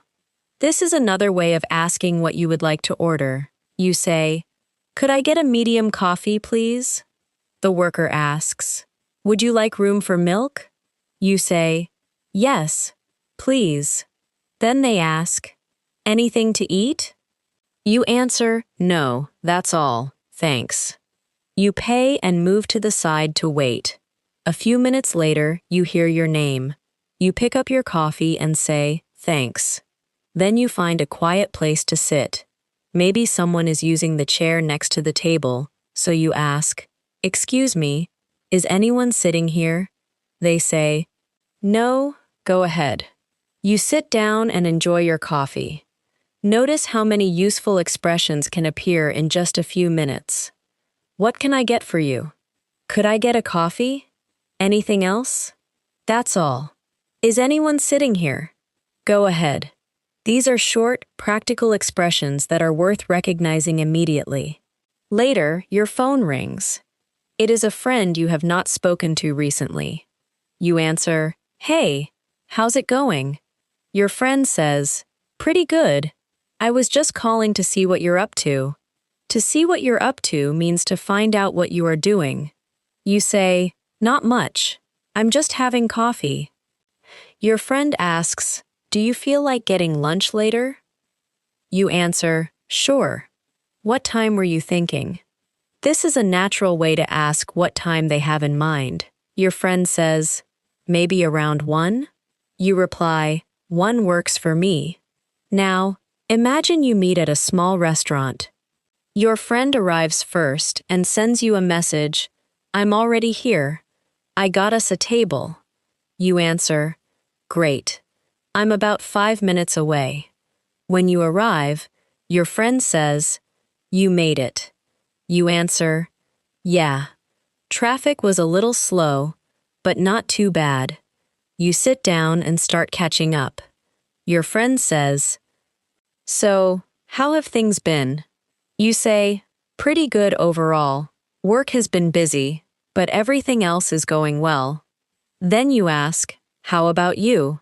Your friend tells you about a recent change at work. You listen and respond with simple phrases such as, "I see. That makes sense. That sounds good. Really? What happened next?" These small responses are important because conversation is not only about giving long answers. It is also about showing the other person that you are listening. After lunch, you say, "I'm glad we did this. It was good to catch up." Your friend answers, "Definitely. We should do it more often." You say, "Yeah. Let's not wait so long next time." "Let's not wait so long next time" means you want to meet again sooner. Now, imagine that on your way home, you remember you need a few things from the store. You say to yourself, "I might as well stop now." Might as well is a useful B1 expression, meaning there is a good reason to do something because you are already in a convenient situation. For example, "I'm already near the store, so I might as well go in." "We're both free, so we might as well meet today." "It's raining, so we might as well stay inside." You enter the store and check your list. You need toothpaste, soap, fruit, and something for dinner. You find everything except the toothpaste, so you ask an employee, "Excuse me, could you tell me where the toothpaste is?" They point toward another aisle and say, "Aisle 8, near the back." You answer, "Great, thanks." At the checkout, The cashier asks, "Did you find everything okay?" You say, "Yes, thanks." You pay, take your bag, and head home. When you arrive, you put the groceries away and realize you are more tired than you expected. You say, "I think I'll rest for a bit." For a bit means for a short time. Listen, I'm going to sit down for a bit. Let's wait here for a bit. You sit down and close your eyes for a few minutes. After resting, you feel better. You think, "I needed that." This short expression means the rest, drink, food, or experience was exactly what you needed. Listen, that coffee was good. I needed that. That was a nice break. I needed that. Now. Evening arrives. You make something easy for dinner and think about the day. It was not exciting, but it was pleasant. You went for a walk, had coffee, met a friend, did some shopping, and came home. Sometimes ordinary days give us the most useful English because ordinary life is where everyday language is used. Now, listen to this entire sequence in a smoother form. I woke up with plenty of time, so I decided to take it easy. After breakfast, I went for a walk and stopped at a coffee shop. While I was having coffee, a friend called and asked if I wanted to meet for lunch. We met around 1 and spent some time catching up. After lunch, I stopped at a store on the way home because I needed a few things. When I got home, I put everything away and rested for a bit. In the evening, I made dinner and stayed in. Listen once more. I woke up with plenty of time, so I decided to take it easy. After breakfast, I went for a walk and stopped at a coffee shop. While I was having coffee, a friend called and asked if I wanted to meet for lunch. We met around 1 and spent some time catching up. After lunch, I stopped at a store on the way home because I needed a few things. When I got home, I put everything away and rested for a bit. In the evening, I made dinner and stayed in. Now, notice some of the phrases that have become familiar during this practice. Take it easy. Go for a walk. Nothing special. Probably. What are you up to? Do you feel like, what time were you thinking? That works for me. I'm 5 minutes away. You made it. How have things been? That makes sense. What happened next? Catch up. On the way home. I might as well. Did you find everything okay? Head home. Rest for a bit. I needed that. Let's listen to them again slowly. Take it easy. Go for a walk. Nothing special. I'll probably stay home. What are you up to? Do you feel like getting lunch? What time were you thinking? That works for me. I'm 5 minutes away. You made it. How have things been? That makes sense. What happened next? It was good to catch up. I might as well stop at the store. Did you find everything okay? I'm heading home. I'm going to rest for a bit. I needed that. Now, let's practice one final group of everyday sentences. I have plenty of time. I'm in a hurry. I'm running late. I'm on my way. I'm almost there. I made it. I'll take care of it. I'll get back to you. Let me check. Let me think. I'm not sure yet. It depends. That sounds good. That works for me. I'd love to. Maybe another time. I don't feel like going out. I'd rather stay home. I'm looking forward to tomorrow. I'm getting used to my new routine. I'm still working on it. I'm almost done. There's no rush. Take your time. I'll let you know. I appreciate it. I'm glad everything worked out. Now, think about how these expressions connect with situations rather than isolated definitions. I'm on my way belongs to travel and meeting someone. I'll get back to you belongs to waiting for an answer. There's no rush belongs to giving someone more time. I'm looking forward to it belongs to excitement about the future. I'm getting used to it belongs to change. I'm glad everything worked out belongs to relief after a situation ends well. When you hear language this way, connected to situations, it becomes easier to understand naturally. Instead of translating individual words, you begin to recognize complete patterns and complete ideas. So allow these final sentences to pass through your mind calmly. I understand more than I did before. I can recognize more everyday expressions. I do not need to understand every word to understand the main idea. I can keep listening even when something is difficult. I can learn from repetition. I can become more comfortable with natural English little by little. I can listen, notice, understand, and continue. English becomes easier when familiar patterns return again and again. You have heard language for waking up, getting ready, traveling, working, eating, shopping, making plans, talking with friends, handling problems, asking for help, visiting family, traveling, staying in hotels, eating at restaurants, talking about weather, making appointments, returning products, describing feelings, discussing routines, and many other situations from ordinary life. Now, simply let a few of those everyday sentences become familiar once more. I'll see you tomorrow. Let me know when you're ready. I'll call you when I get home. I'm on my way. Take your time. I'll take care of it. I'm not sure yet. I'll think about it. That sounds good. I see what you mean. I'm getting used to it. Everything worked out. I had a good day. I'm tired now. I think I'll go to bed early tonight. I'm ready to get some rest. I'll deal with everything else tomorrow. One thing at a time, little by little, step by step. Thank you so much for staying with me until the end of this English listening practice. I hope this long, calm lesson helped you become more comfortable with real everyday English and gave you many useful words, expressions, and sentence patterns that you can understand and use in daily life.